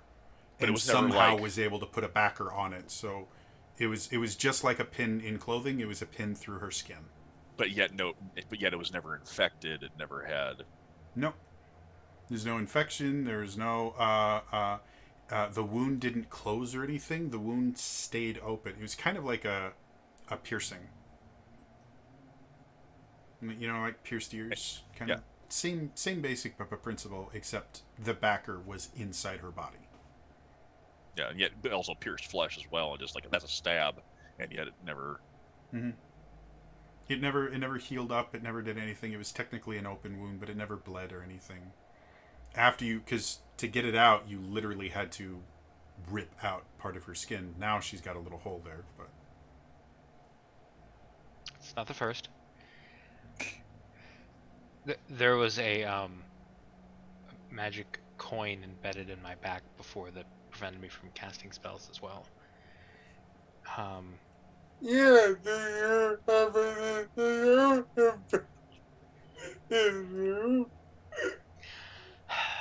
Relwyn, turn around. I am fully taught in medicine. If you need an examination, Vala strips. we don't have to do it. Oh, okay. as far as you guys can tell, you don't even need a medicine check for this. Vala is in. You don't see anything else. There's a mole on her right buttocks that you're like, you may want to get someone to look at that. But other than that, Hello. I assume there is scar from the I'm guessing there's a lot of scars. Dark Lords thing. She actually only has technically one current scar, which is from the Dark Lord's thing. Never healed, or it healed, but it left a scar. The rest of her doesn't have any scars because magic generally will get rid of any scars. Magical healing and things like that can cure scars pretty well. But magical scars and the things like that take very, very specific uses of very specific spells. Done by people that specialize in medicinal magic, not just healing magic, but actual like doctors, effectively. Right. If that makes sense. And you get the idea that this hole, once it's healed, is going to leave a very noticeable scar. And I think that's only because it was a puncture that had never been there as much time. Like I'm saying this as you probably got getting back dressed as, and it's like not as many scars I would have expected. I was quite frankly. She actually has considering very the nice stories I've skin. heard. I'm half drow, so it's very. Sunlight will actually do a lot more damage to the epidermis than people realize. And he goes like he's like so. Everything else appears to be in order. Yes. Well, one, I'm glad I didn't hurt you. I apologize for that. I could have sworn you were going in for inflict wounds. Apologies for the ethereal shirt. No. thing. No, that was really impressive. I mean, you just bamfed out of nowhere. I didn't even have time to react. No, I would do the same for you. The only thing is I don't even have that spell prepared. But now that I don't have that anymore, I want to start thinking back on the Major Domo. Or my interactions in this house, try to think of some servants. Is my recollection still fuzzy?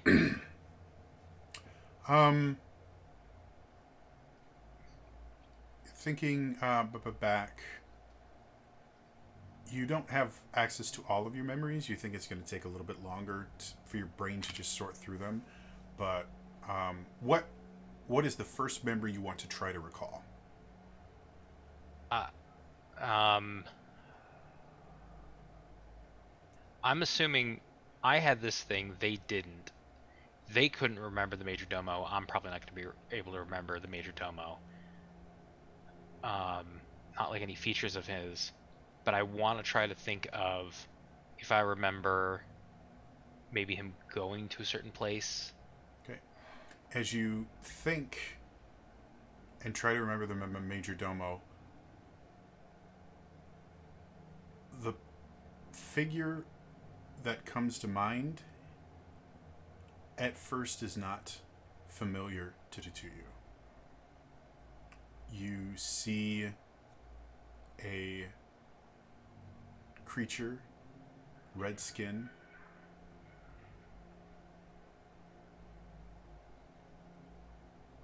sharpened teeth, not fangs per se, all of its teeth are pointed and sharp. It has two horns and has an almost unearthly beauty to it. In addition, it has leathery bat-like wings and a tail. And you remember seeing this creature walking around and everyone interacting with it as if it was the Major Domo that you know.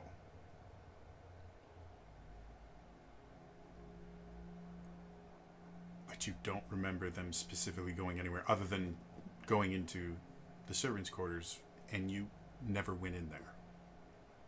So you know that they went into the servants' quarters and they spent a lot of time in the library.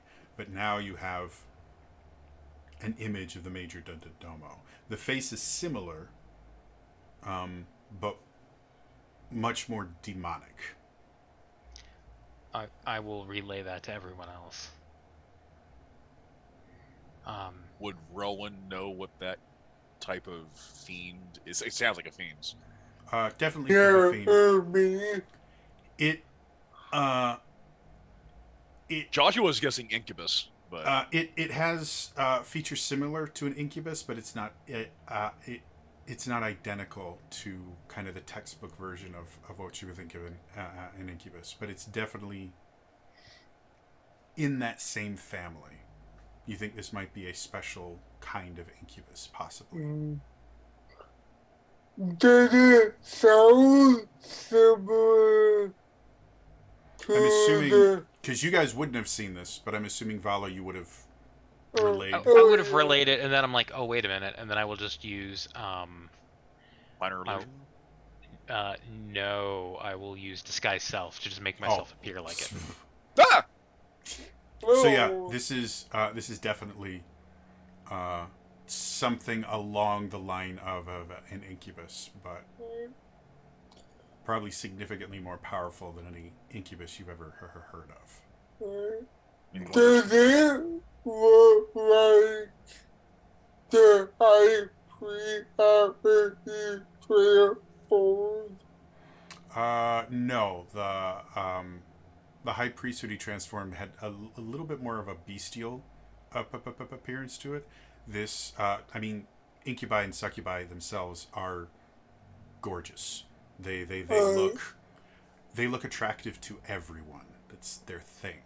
So the form that Vala has turned into is an extremely attractive masculine form.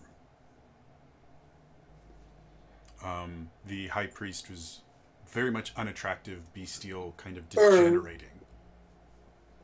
Still fiendish, still had fiendish features, but much more in the realm of grotesque. I will then turn back. I think we need to look in the servants' Domo's quarters. office. Yeah, let's go check out the Domo's office. Oh. And then as we're walking down the hall, I will pull out my warlock symbol Mm-hmm.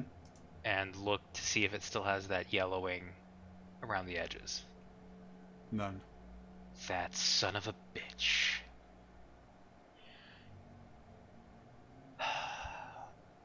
The voice I heard, did it sound like it's kind of like a voice modulated version of the Domo? No, the voice that you heard sounded primal would be the best way to describe it. It was less of a voice and more of a force that had been given. I suspect that was my second guess. I had my second guess on who that was. Okay. So, as we're walking, I'll just turn to Rowan and say, so, if this thing is a fiend, fiends like fire, don't they? Most of them, yes, they normally they have. Some actually like cold as well, or they have an immunity to it. But also fire, in many regards, are usually immune. We will have to find some way to make him suffer. Bare minimum resistance, unless you have some way of overriding it. What about radiant damage? Depending on it, it may just do damage in regards to it in general. Okay. Yeah. Again, and sometimes some of them are very specialized. And I've only just begun researching that. My research was mostly in the religious context, not so much as the hunting so much, but I've been trying to familiarize myself across the board with religion now, becoming aware of a great many things. We'll have to find a nice bookstore somewhere. Ah, here, the Major Domo's office. So as you guys get there, there's still this kind of lingering kind of malaise feeling as you get into it. It's not detrimental, but you feel uncomfortable in the office. As we come into the office, Rowan does want to make the point of going, that would also explain why he made the comment about you spellcasters. Being a fiend, possibly that would be innate to him, almost natural, if you think about it. Looking down on us being spellcasters, that explains so much about about why he would think that, why he would say that. So as you guys finish kind of that conversation, you look around. The first thing you notice is there are no more shards of the crystal in here. There's no indication that there was ever a crystal in here, but there are still 3 kind of pools of gore where the 3 The tokens tongues. had been stabbed. Weird question. Were the tongues dried or were they actually like fleshy, like tongues? Fleshy tongues. It's blood magic. Hmm. At least we've seen it as blood magic before. Yeah. People being Apt name, very sustained direct. and dying, and it's very unpleasant. I saw them. Yes, I can believe that. So the room itself, again, it's one of the few rooms in here that actually has real nice furniture in it. Like the desk itself is kind of a cherry oak, really nice kind of executive style to the desk. There's a really nice chair behind it, satin cushion on it. There's a few bookcases on either side that have books in them, and then there's some display cases that have different kind of objects in them. Most of them look artistic in nature. So, first thing, when you said the crystals were gone, does it look like somebody scooped them up? There is nothing that would indicate there was ever crystals here. There's no residue. There's nothing. It's as if the crystals never existed. Because the Okay. pools of blood still do exist. Yes, They haven't been smeared or those distorted. those look just like when you left. The only thing that's missing is any indication that there was a crystal here. So it doesn't seem like somebody came and picked up the pieces, because then there'd still be some here. Mhm. Either There'd be it dust or residue or dissolved, something. or somebody came and reformed it or something. I'm gonna hope for dissolved. 2, I'm going to break out my wand of magic detection Mm-hmm. and start wanding the place. Okay. There's just kind of the ambient magical energy that's still here. Everything kind of has a bit of a glow, except one drawer. One drawer of the desk on the top right-hand side, if you're sitting at the desk, Okay. is completely non-magical. Oh, it was a void. Well, that makes me very suspicious. I will. Do I have the mage hand? I think while you do your thing, like Rowan just does this little does that anachronistic stroke across the desk and no dust, and like, the one room he actually gave a damn about. Yeah, I will always. What else is it in the book? Yeah, on either side of the room, there's bookshelves. Like I said, there's books on the shelves, and then there's also little sections that have like little display cases in them. And inside the display case, there are various like artistic things. Like one of them is a really well preserved rose. There's another one that has this kind of almost fractal, metallic shape. Like it's a metallic kind of sculpture, but it's in the shape of fractals. There's another that has a Rubik's Cube that's almost solved. Mm-hmm. Rowan calls dibs on the Tome of Understanding if anyone finds one. And then, like I said, there's tons and tons of books. Yeah, I was gonna say none of the books popped out as being magical. They just have a background magic aura, correct? Yes. Nothing else in the room. Like, literally the entire room just has this kind of faint glow that because there was an extremely powerful magic object here previously. Yeah, I'll make sure to pass that along. I'm sure some of these books may be valuable, but not magically. You may want to investigate those. We had a faithful Yeah, I mean, nothing is kind of jumping out as magical. Again, if you want to go, like, all the things in display cases, as far as you can tell, if you take 5 minutes to look them over, they're artistic in nature. Nothing looks like anything significant. They're just little bits of art The and rose Rubik's isn't like Cube. an enchanted rose where a petal falls Yeah. off, and Anything No, glass. it's just a it's a cheap Disney knockoff. effectively. Um, it Number 2 of 500. That's impressive. if you actually open up the display case, the rose is effectively encased in a resin, Oh. which would be magical to most people because creating resins and things like that is a little bit above the technical knowledge of people here. But it's not Right. made by magic. It's a clear resin. I'm going to use Mage Hand to attempt to open the drawer. Okay. Drawer is locked. And as your mage hand touches it, it disappears. Hmm. Damn it, Jody, I've been down this road with you before. Well, I guess there's only one thing to do. Rowan Argenta is- pulls out her hand axe. Rowan is going to make the point of like, Everybody do have one. Rowan's going to make the point. Do you think he's spiteful enough to booby trap his own drawer Yes. after having a sickening crystal in it? And Vala will like start And he rolling back- up her sleeves. Rowan backs up as you do that. He first off he casts guidance, then he backs up. And she will pull out her flute and start playing the Mission Possible theme song to inspire Argenta or Lillian as she goes to lockpick. Go ahead and make me a thieves tool to check. +4. And that would be that. And Yeah, you it's Yeah. plus proficiency. And you've got a bardic inspiration, and you've got a guidance. So A it's a D4. D4, and I don't know what's your bardic inspiration right now. I believe D10. D10. So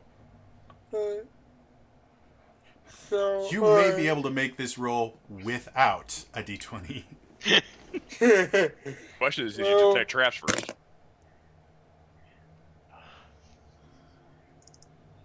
Well, I already made my first roll. Wait, so I got.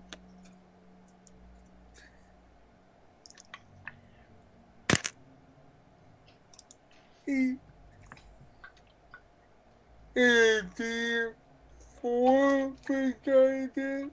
Yep. D4 guidance. D4.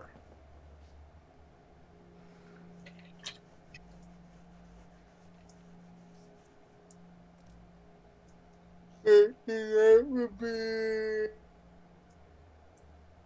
19. As you kind of pick the lock, this is a really simplistic lock. And you're a little bit surprised with just how simple it is. You have no problems picking it. You hear a click, and the drawer moves slightly, showing that it's no longer locked.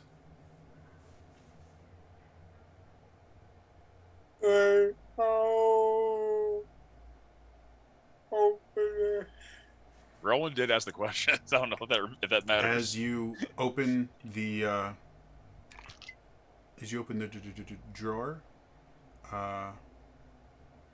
the first thing that you notice is the drawer is deeper than is possible. Okay. The drawer is bigger on the inside than it is on the outside. It's lined with a portable hole. And as you kind of peer down into it, you see a mound of these little pins, identical to the one that Vala had.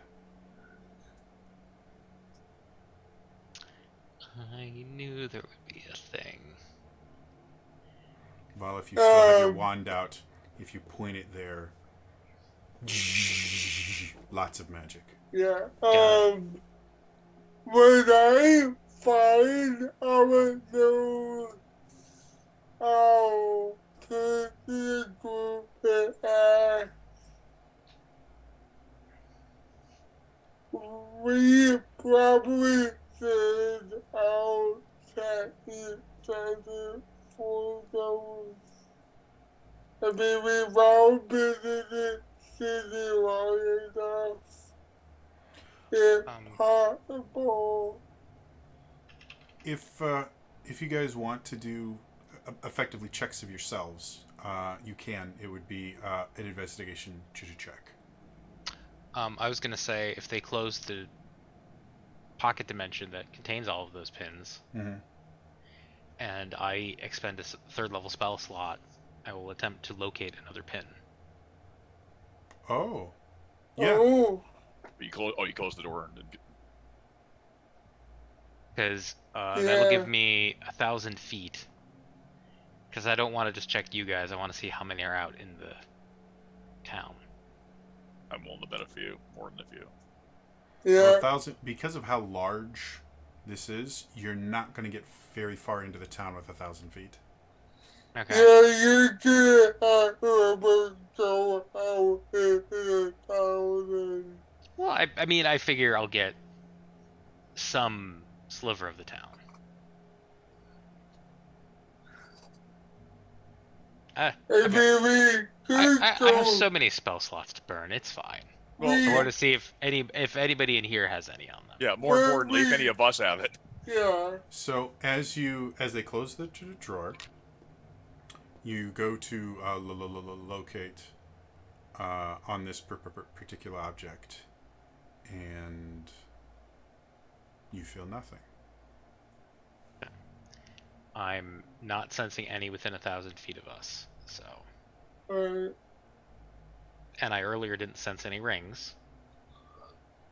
So, that's good.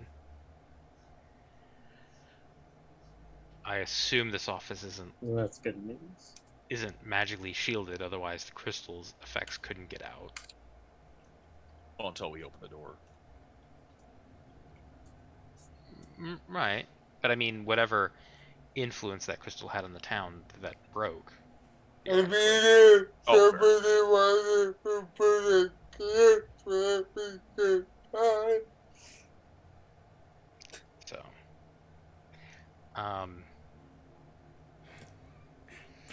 Sorry, I just saw Pip of the Mancurian Candidate. I love that. See, nice.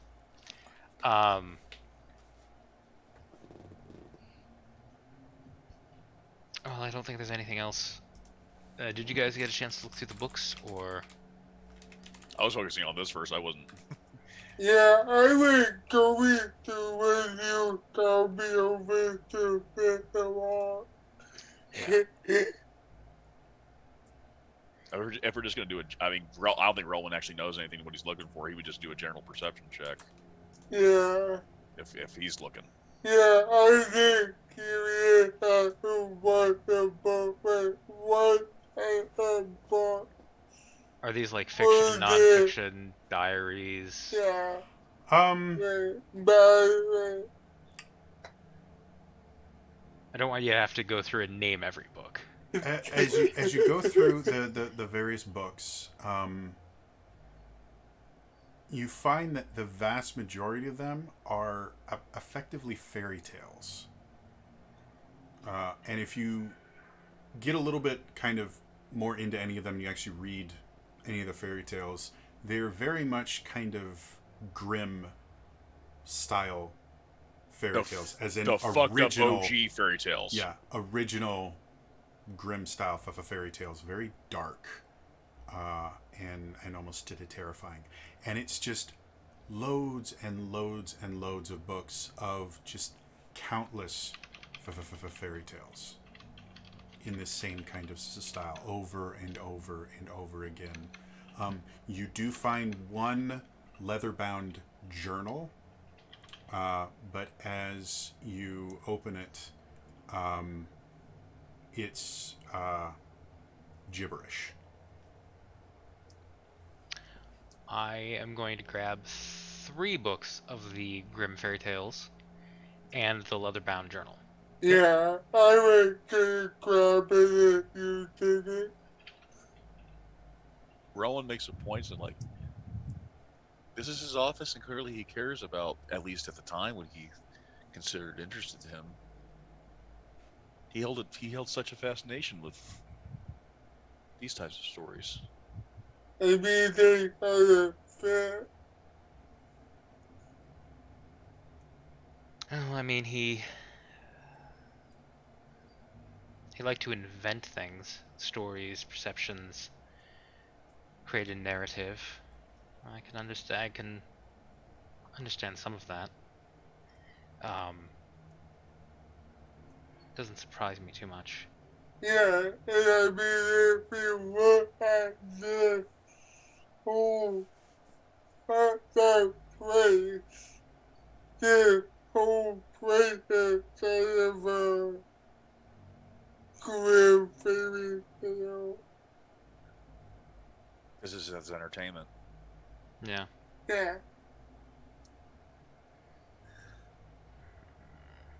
Say, Vala, make me a perception check. Okay. I'm also going to grab the rose. Okay. Total of 20. I only rolled a 5. So, the rose, when you grab it, it is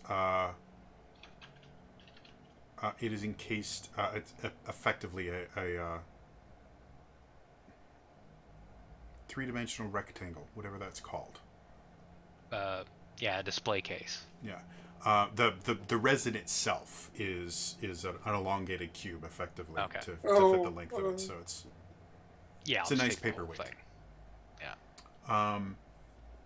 as you do that, you one of the books kind of opens, and you look at it, and the story itself kind of catches your eye because it starts off with, once upon a time, there was a naughty girl named Vala. I will pick up this book. As you read through it, there's a character named Vala, and you notice there's little illustrations in the margins and the things like that. It's a really nice book. And the illustrations themselves are kind of watercolor, very, very nice, and it's a very entertaining book. But the story itself is about this little girl, kind of akin to the Boy Who Cried Wolf story, where it was this little girl named Vala who would constantly tell on people for doing really, really minor things, which she eventually started running out of things that she could effectively tattle on. So she started making up things. And every time that she went and she told her father when these things had happened, he would go, "Well, that's a good girl," you know. And she wasn't getting that recognition, so she started making up the things. And he would go, "Well, that's a good girl." And she eventually told a story about something so horrific that the person was imprisoned and executed for it. When she found out, she was so upset that she told her father, and her father was very, very cross, and ended up turning her over to the authorities, where she was flayed alive. And that's how the story ends. And what Vala didn't realize was the final pages of this runes were explosive. The end. This And book will self. Yeah, this book will self-destruct in 6 seconds. This is what happens when you play the Mission Impossible theme song. And you notice that the story itself kind of fit that theme of fairy tale, very dark fairy tale, but very fairy tale like, until the very end, when it goes into this kind of gruesome detail of the flaying and everything like that, and it becomes very disturbing. Does it have those plates of the old school like illustrations? Kind of. If you've ever picked up a copy of Grimm's fairy tales, I was thinking like that, or Alice in Wonderland, those kind of. there's the unsettling artwork where it's almost medical in how accurate it is. Yeah. I found out like afterwards that when Dwight tells the story to the children about the tailor who cuts the thumbs off children, that's a real fairy tale, by the way. Yeah. yeah. Grimm fairy tales are crazy. Cinderella. Oh, yeah. Oh, The yeah, messed up. the stepsisters chop their feet off They cut their feet off to put them in the slippers. The brothers Grimm were messed up. It was like Mafia style too, like putting people in barrels filled with cutlery and rolling them down hills and shit. So anyway, if you Um, want to spend more time looking through the books, you can. I'm good. I'm taking the Vala book with me as well. I'm willing to bet that there's other books about other people that this, Yeah, that this guy has written. Like, that book was it, like, that story was it, like, part of a compilation? Yeah, or- all the books are compilations of Alright. fairy tales, and so when Vala was putting the flower in, it knocked one of the books in there, and you just casually glanced and saw your own name in there. That was around Valentine's. Did it say Vala or did it outright say Vala Raven? I think it just said Vala, but It had a picture of you, a young version of you, but was you. right. And of course, when I was that young, Vala was not my name. So Rowan is now uncomfortable with the idea that all these other books might be other people's stories that he Yeah. has collected. do we want to destroy these books? I think we have more important things to do, and quite frankly, I'm surprised you haven't set fire to this place already. And considering we might need clues, I would probably advise against it for now, in case we have to double back. In case we have to double back and look at something else. I wasn't planning on setting this room on fire. It's fine. I almost am tempted to roll insight on you, but I don't think I need to. No, she really was not going to set this room on fire. I couldn't ask for the book with Vala to read it. You want to see the book? Yeah. I will hand over the book. Like, oh, for my name. You don't find your name in this particular book. Alright. But having been around people for a little bit, you do recognize a couple names in there with equally kind of gruesome stories. Alright. They all have like a theme and all have kind of like a moral, but when you get to the moral part of it, it's such an extreme punishment. And it's all about they do something wrong, they get punished in the most grisly manner possible. And the moral of the story is don't do whatever they did. Yeah. Alright. Is it like she all is it back to Vala? So what would you guys like to do? Well, if we're satisfied here, I mean, we can search the other rooms, but I'd be very surprised. This is the only room he appears to have cared about. Yeah.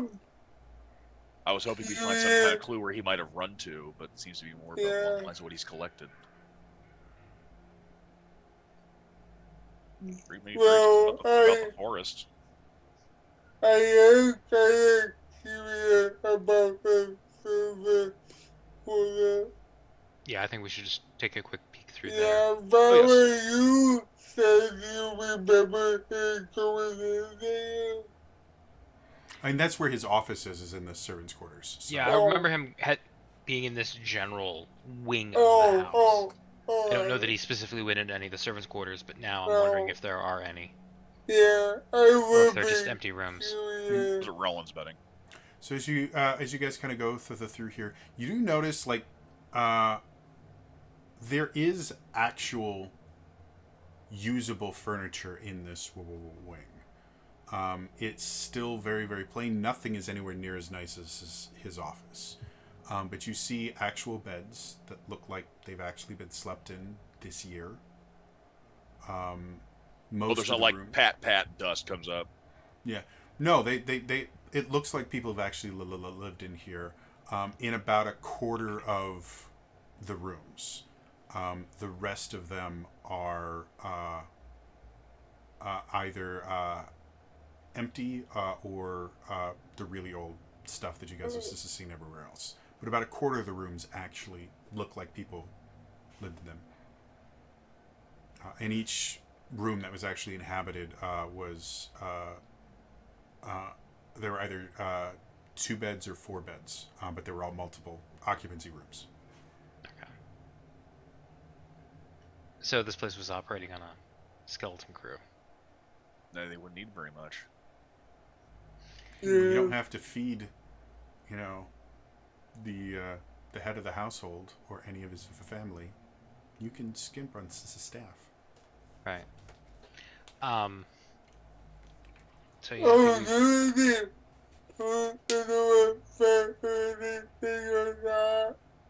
The rooms themselves are really, really basic, even for servants' quarters. Like they literally they had your beds. They generally have like 1 or 2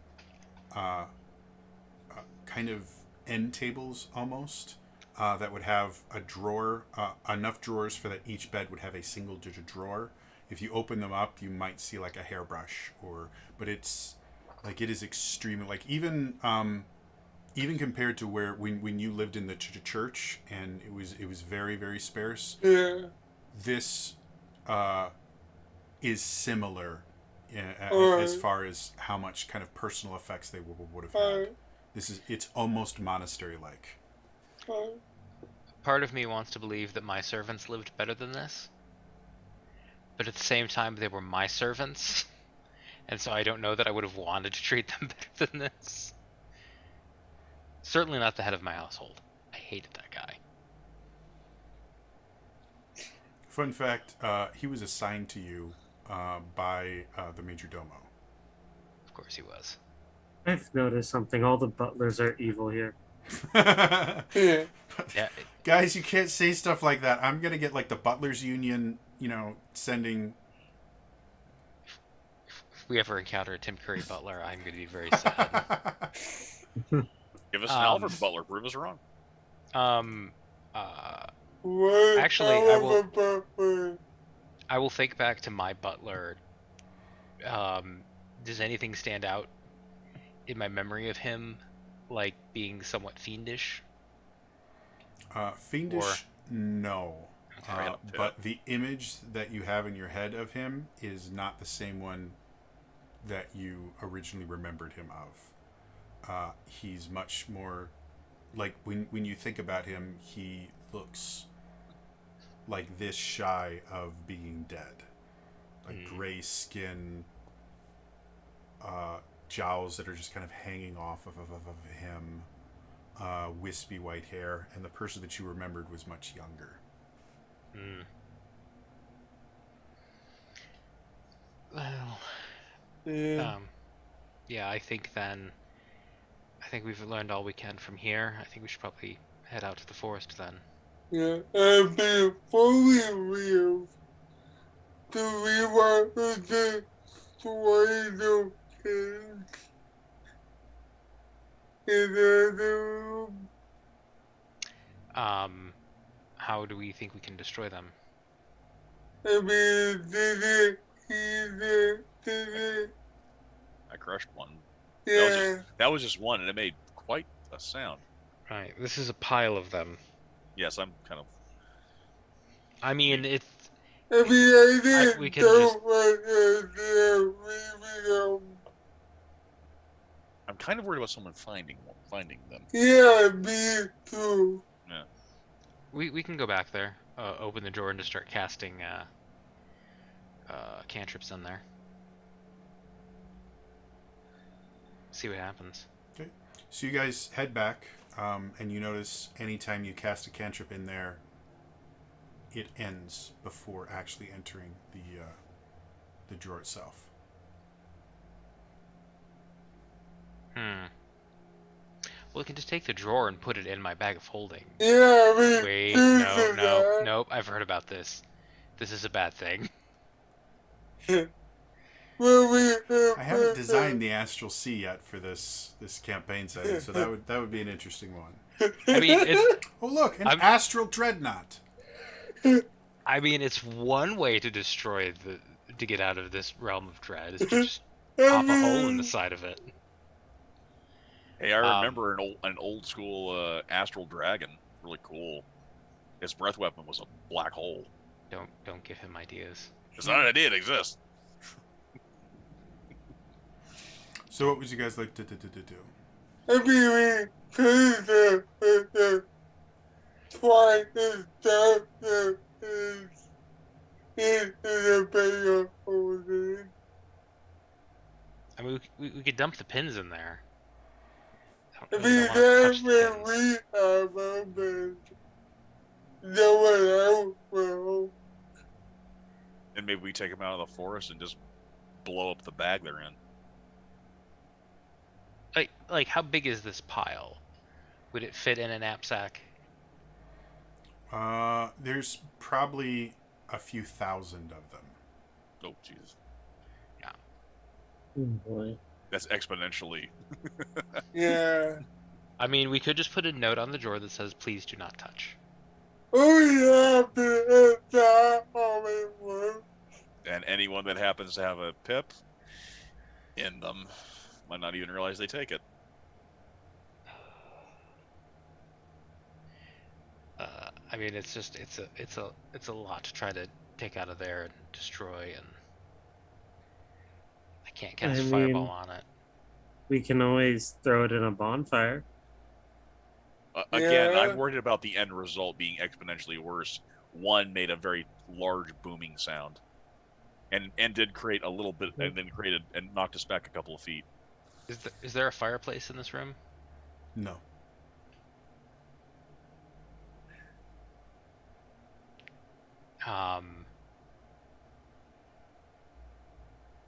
Yeah, I mean, But how big are they, though?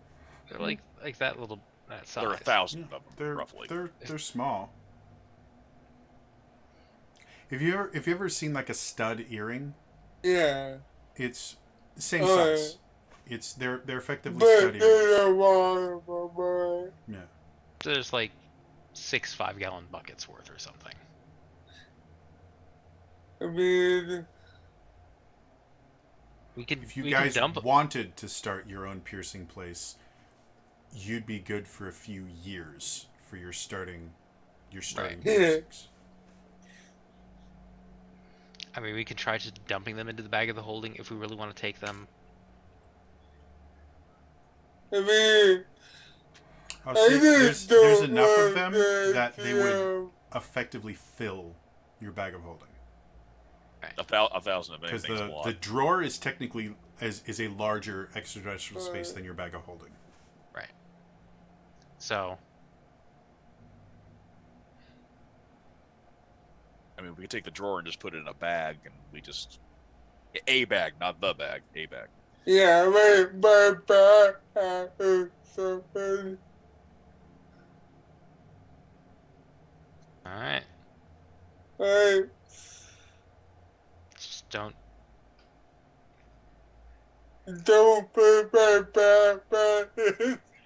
Can we like attach a lid to the drawer, so that way if it does turn open, they won't all just like come flying out into the bag. It's up to you guys. Well, Right if now, you- the if- drawer is a part of the desk, so you'd have to take the drawer out of the desk first. Well, technically, I mean, if you block any type of obstruction, it wouldn't have anywhere to go. Can we what am I thinking of? Can we craft an iris for it? I mean, That's probably a little bit beyond your technical expertise. I mean, technically, Maybe if you still had the commander. if you That's just right. if you just wrap the drawer itself, it shouldn't. How Dump about everything. what is the break? Can we use that to cover it? Sorry. And the display cases are built into the bookcase. They're basically Oh. little glass, Yeah. sets of double glass doors. We'll take it, put a cloak around it, Yeah. wrap some rope around that, shove it in the bag. Sorry, a bag. Hey, my Yeah.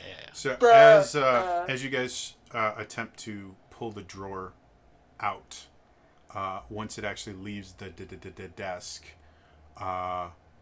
there is kind of a folding of space, and thousands of God damn it. pins drop all over Uh, the ground. No, of course you wouldn't make it that easy. Well, if you invert a bag of holding, anything inside of it empties out and becomes a regular bag. All Taking right. the drawer out has rendered this to a normal drawer, and All right, everything everyone- inside was spewed out. We're gonna explode the room, aren't we? I don't know what you're talking about. Everyone get to a safe distance. Rowan runs is like, oh god. yeah. Argenta's going to be at like within range of running to Vala if she needs to, but not super close. I am flashing on Tremors 2.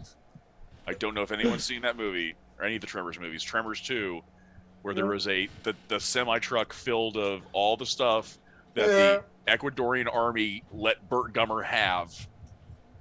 And they say, and he's like, they're running away from the So detonator. because it's getting a little bit late, Vala, what exactly are you going to do? Oh god. I'm gonna try to get 60 feet away Okay, and cast Sacred Flame. okay. They seem unaffected by it. Okay. I'm gonna get 100 feet away and let loose a fireball. Big explosion. The remaining books that are in there are scorched. Pins are pristine. Yeah, these things are magical. I have a feeling the only reason Rowan was able to destroy that with his mace is because you cast Greater. removed Curse. Or you removed Curse, and that undid some of its magical mojo. I don't think we're going to be able to do anything to these. Yeah. I think we just need to wall up this section and then go defeat the Major Domo, and I believe by defeating him, these will lose their magical power. Possibly. I do peek in the room real quick, since I do know how like the fireball thing would work. Is there anything that's after the fireball detonated? Is what's left in the room? Because the desk would still be standing, it'd be scorched, but it wouldn't be set ablaze because it wouldn't be. Yeah, Fireball, I don't believe Fireball actually sets things on fire as much as it scorches them. I think least it that's how destroys it destroys flammable stuff. It ignites flammable objects in the area that aren't being worn or carried.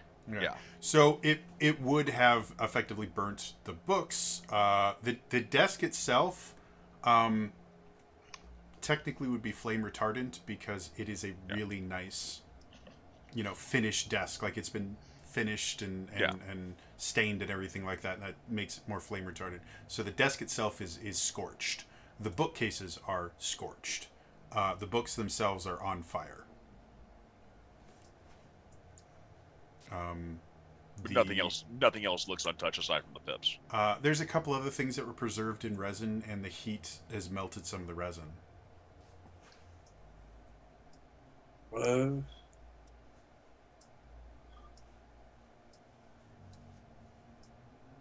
So yeah, I think all we can do is Close the door, paints, don't go inside. yep, and then probably try to find. Was Philip the one who was telling everybody what to do? Well, I was thinking maybe going about time. Or we can tell your dad, as he's also helping people and keeping an eye on things.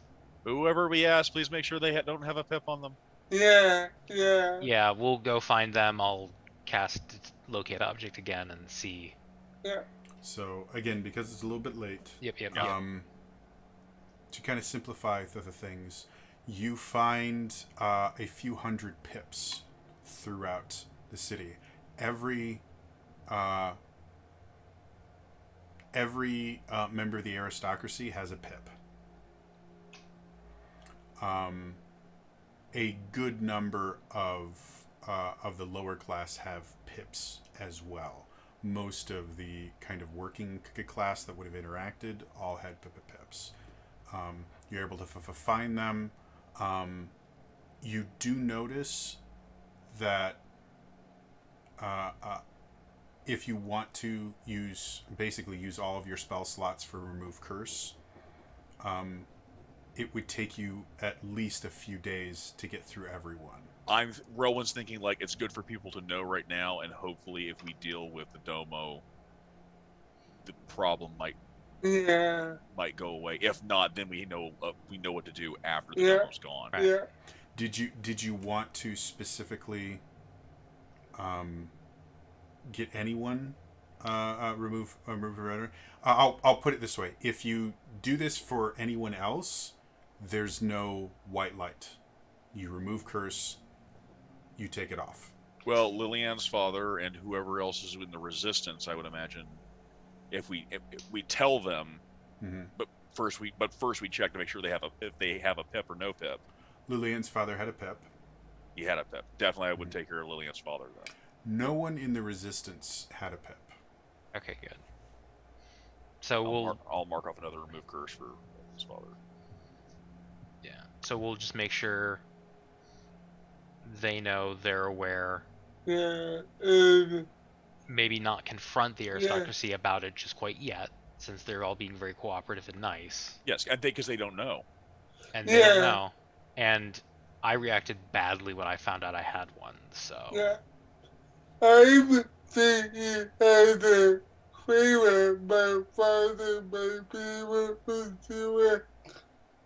I don't know if he might have the spellmaster to remove her that he is one of the ones Without getting too much into your backstory, because you haven't revealed it yet, my understanding was his position as a priest was effectively a cover. So the way I interpreted that is, since coming here he's found faith, but he doesn't have any... He's not a cleric. He's just a man of faith, if that makes sense. Is that how... Again, this is your backstory, so if that's not the way you want it to be, we can change it. But my understanding is he's now faithful, but he doesn't have any spells or anything. He is... If we were to give him a class, I would go much more towards rogue than I would cleric. Because he... I thought that could be became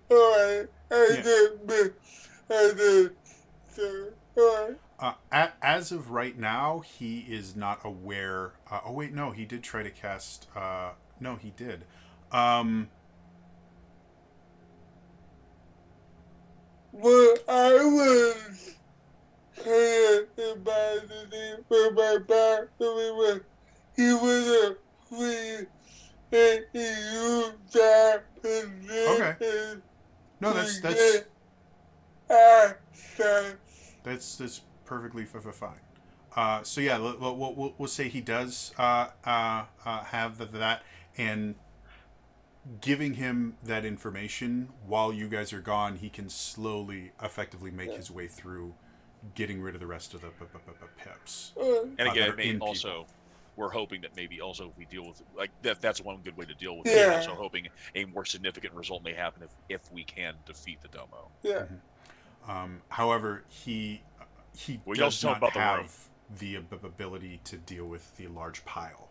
Like that's beyond his power. Yeah, just if they can be aware of it and make sure nobody else goes with it. Board the room up. Just board the room up. So he's aware of that, and he is going to bring in the resistance to kind of run interference. Perfect. Alright. So then I think we just gather up whatever supplies we need for a camping trip, and we head out into the woods. Yeah.